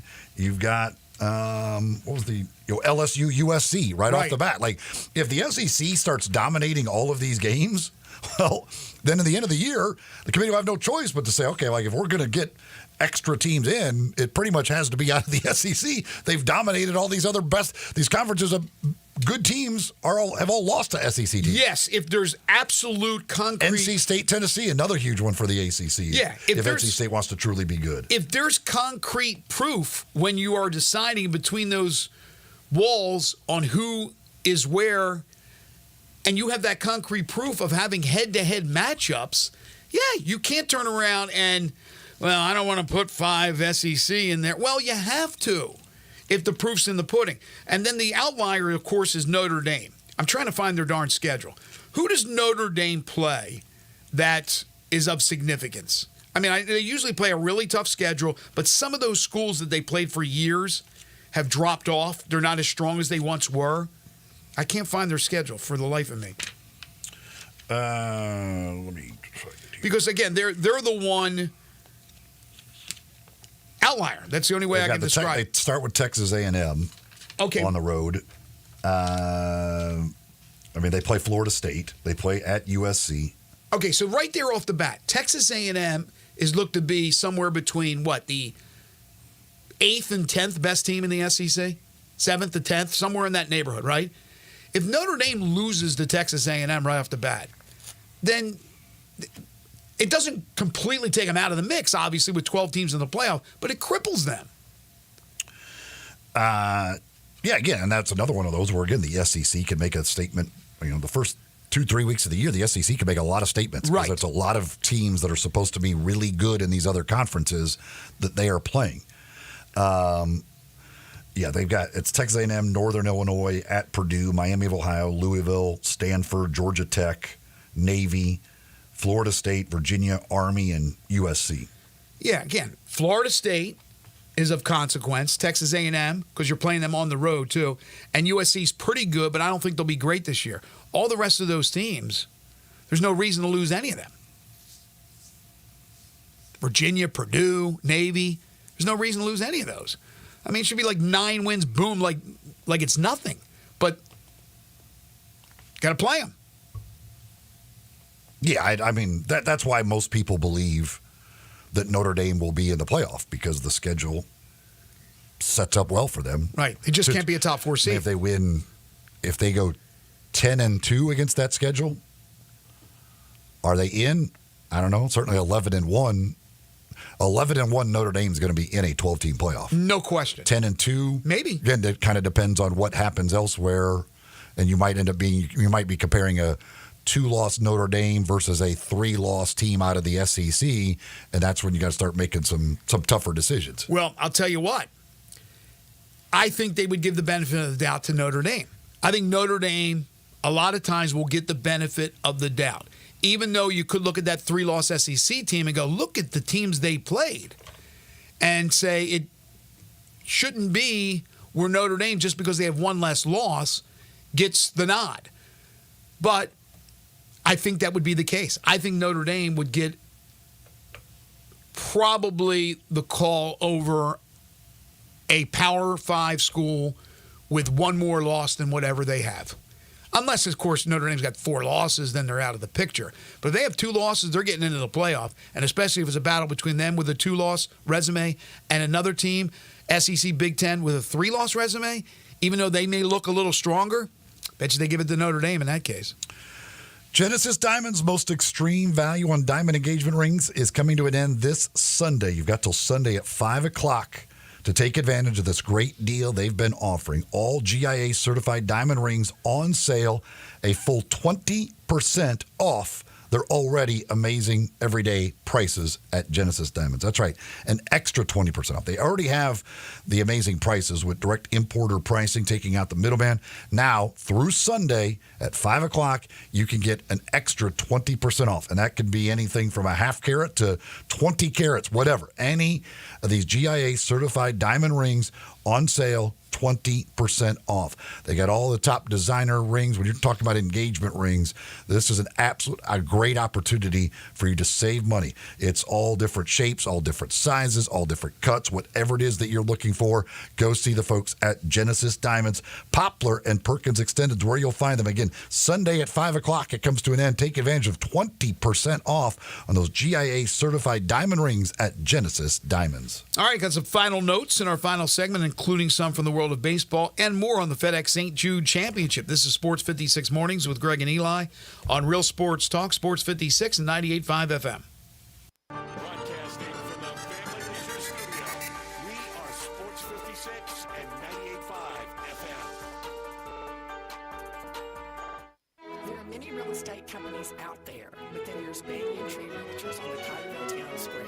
There are hands-on, family-owned boutique real estate companies whose agents have been offering exceptional attention to their clients for over 40 years. In an ever-changing world, Banyan Tree continues to maintain a small-town personal charm while providing a worldwide connection through its internet marketing presence. Personal service will never go out of style at Banyan Tree Realtors. Their agents are people you can trust, offering service you deserve. From residential homes to commercial properties, farmland, land lots, and historical houses, Banyan Tree has the expertise you can rely on.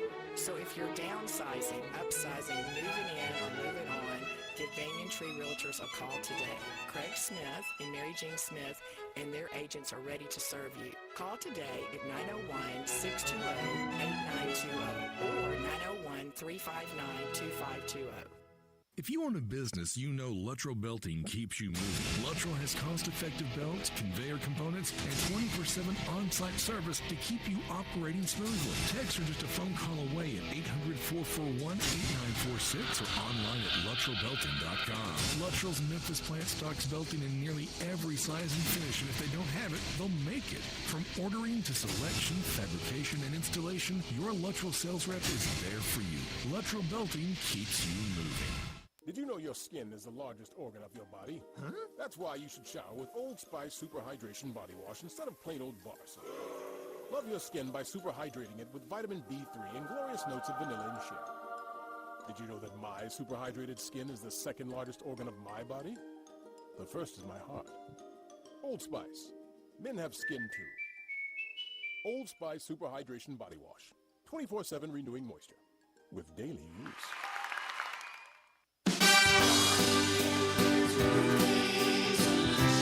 Chris Price here for Brian Elder Roofing. For nearly 2 decades, we've installed some of the best roof systems across the Mid-South. To the tens of thousands of clients we've served, we are honored. So many of you call our team at Brian Elder Roofing your roofers. Our team is dedicated to serving you and keeping your family safe, dry, and mold-free. The recent hailstorms have caused massive damage, and many of these will go unnoticed for years, even though the golf ball-sized hail we just experienced in the Mid-South compromises even the best-built roof system. Whether we find damage or not, your photos are securely stored for future reference. Call Brian Elder Roofing today for a total evaluation of your entire roof system free. We will not try to sell you a roof if all you need is a repair. Call me at 901-867-0303. That's 901-867-0303. Or visit us online at brianelderroofing.com.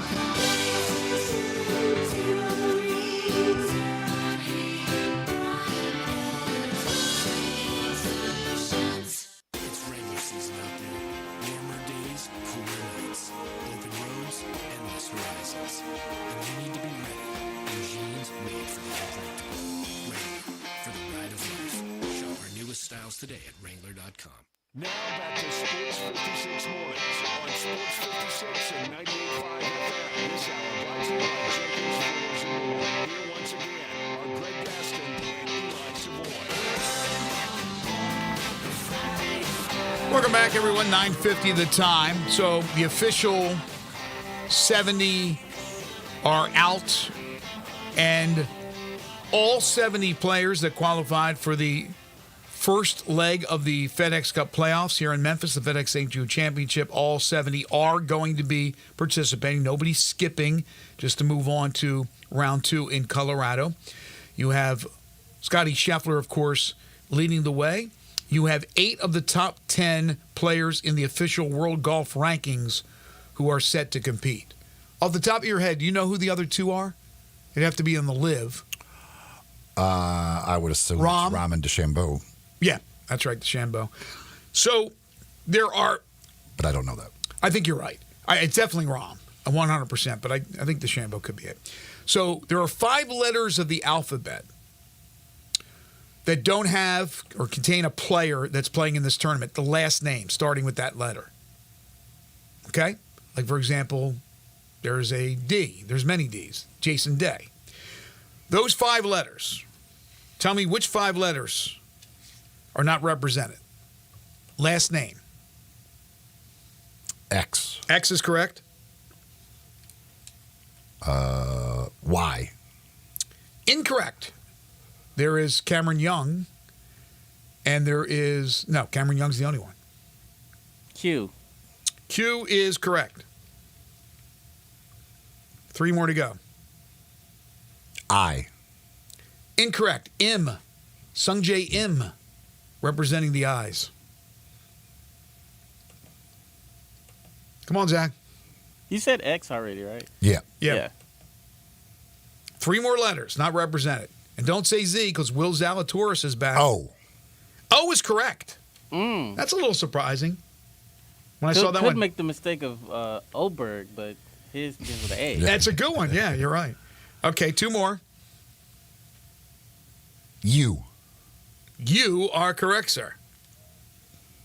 And then 1 more. As they normally are back toward the end of the alphabet. Let's just put it this way. Charlie Wee is not making it into the field, so no W. Oh, no W? No W. There you go. Everybody else is represented, including a couple of the veteran foreigners like Adam Scott and Justin Rose are back in the top 70. No Ricky Fowler. No Lucas Glover, the defending champion here in Memphis. Oh, he is obviously not the defending champion. He's not the defending champion? He's the reigning champion. He's the reigning champion. He is not the defending champion. He is not here to defend. That's true. You can't be the defending champion if you're not defending. That is true. That is true. Jordan Walker hit home runs, I think, on Saturday and Sunday for the Redbirds. We've been talking about the call-ups in September. I would imagine that he is on that list, if not sooner. He has played well in Memphis after a little bit of a slow start. Memphis did a great thing on Saturday. They honored the Memphis Black Sox at the old Negro League. They had a big event on Saturday, a nice crowd for that. So good on the Redbirds, who always do things of that stand out. Good in the community as well. Cardinals can use some help right now. They are struggling. They are, and my Phillies are struggling. Cubs are only a game and a half behind them now. That's how bad it is. See, you gave up on your Cubs early in the season. Don't give up. Anybody in that division, don't give up. Of course, they're all chasing the Brewers, but the Pirates actually made some moves at the trade deadline to try and make themselves better, and now they're terrible. They've lost 7 in a row, back in last place. So that's what the Pirates get for trying to go for something. San Diego Padres have been the hottest team since the All-Star break, and the Phillies have been one of the worst. They got swept by the Arizona Diamondbacks, so I don't know what's going on with the Phillies, but hopefully they can get their act together. Still comfortably in first in the National League East. Best record now is co-shared. Yankees and the Orioles tied for the lead in the American League East. They both have the best record in baseball. Yeah, that race could end up being amazing. It looks like it's going to be. I mean, those two are both so good, and that's going to be a fun race to watch. And then, of course, we had Duran. Is it Duran or Duran for the Red Sox, the outfielder? Duran, using a homophobic term as he screamed it out toward a fan, anti-gay slur. That was on Sunday. But he's also been caught on live mics using the B word for some of the fans out there as well. The Red Sox had made a statement where he was quoted apologizing for that. But my gosh, yeah, this guy, you talk about a temper, this guy, and saying some of the things that he says. I don't know if there'll be any discipline from the league. There could be, but there better be some discipline from the Red Sox themselves. Corky's Ribs and Barbecue, great option for lunch today, for dinner, anytime this week. You're heading out to the golf tournament, grab some lunch at Corky's and then head on out and watch the best golfers in the world. You can dine in at any of their 4 establishments, including Poplar Avenue in Memphis, Poplar Avenue in Collierville, Germantown Parkway in Cordova. They're also in Mississippi on Goodman Road in Olive Branch. When you head there for lunch or dinner, get your entree and add a third of a rack of ribs for just $7.99. You can't beat it. I love those bologna sandwiches as well. Had a couple of those last week. The Q, the ribs, out of sight. That delicious slow-smoked barbecue, the barbecue nachos, the wings, which I'm not a big wing guy, but my buddy loves their wings. The chicken and sausage plate I always go for. And again, if it's not barbecue, you want a nice catfish dinner, they have that for you. In fact, they've won awards for their catfish. Tamales, hamburgers, amazing desserts. It's Corky's. They got lunch specials every day. Party packs that start at just $7.49. And football is just about upon us. That means tailgating. Nothing better than to tailgate with some delicious Corky's, ribs, and barbecue. And they will cater any event you got coming up. So just give them a call. Find out more information about that. It's Corky's Ribs and Barbecue. They're open for lunch and dinner 7 days a week. That'll do it for us today. One more show this week in studio, and that'll be tomorrow. Joining us tomorrow, Connor O'Gara. We'll talk college football with him. We'll talk golf with Mickey Barker, talk about the FedEx St. Jude Championship. And speaking of that, from ALSAC, from St. Jude Children's Research Hospital, Rick Shadiak will join us at 8:30, plus we'll have Humdinger's Trivia. I want to thank Barrett Sallee for joining us on today's program. Waldo and Friends on Sports 56 is next. For Eli Savoy and for Zach Boyd, I'm Greg Gaston. Have a great day, everybody.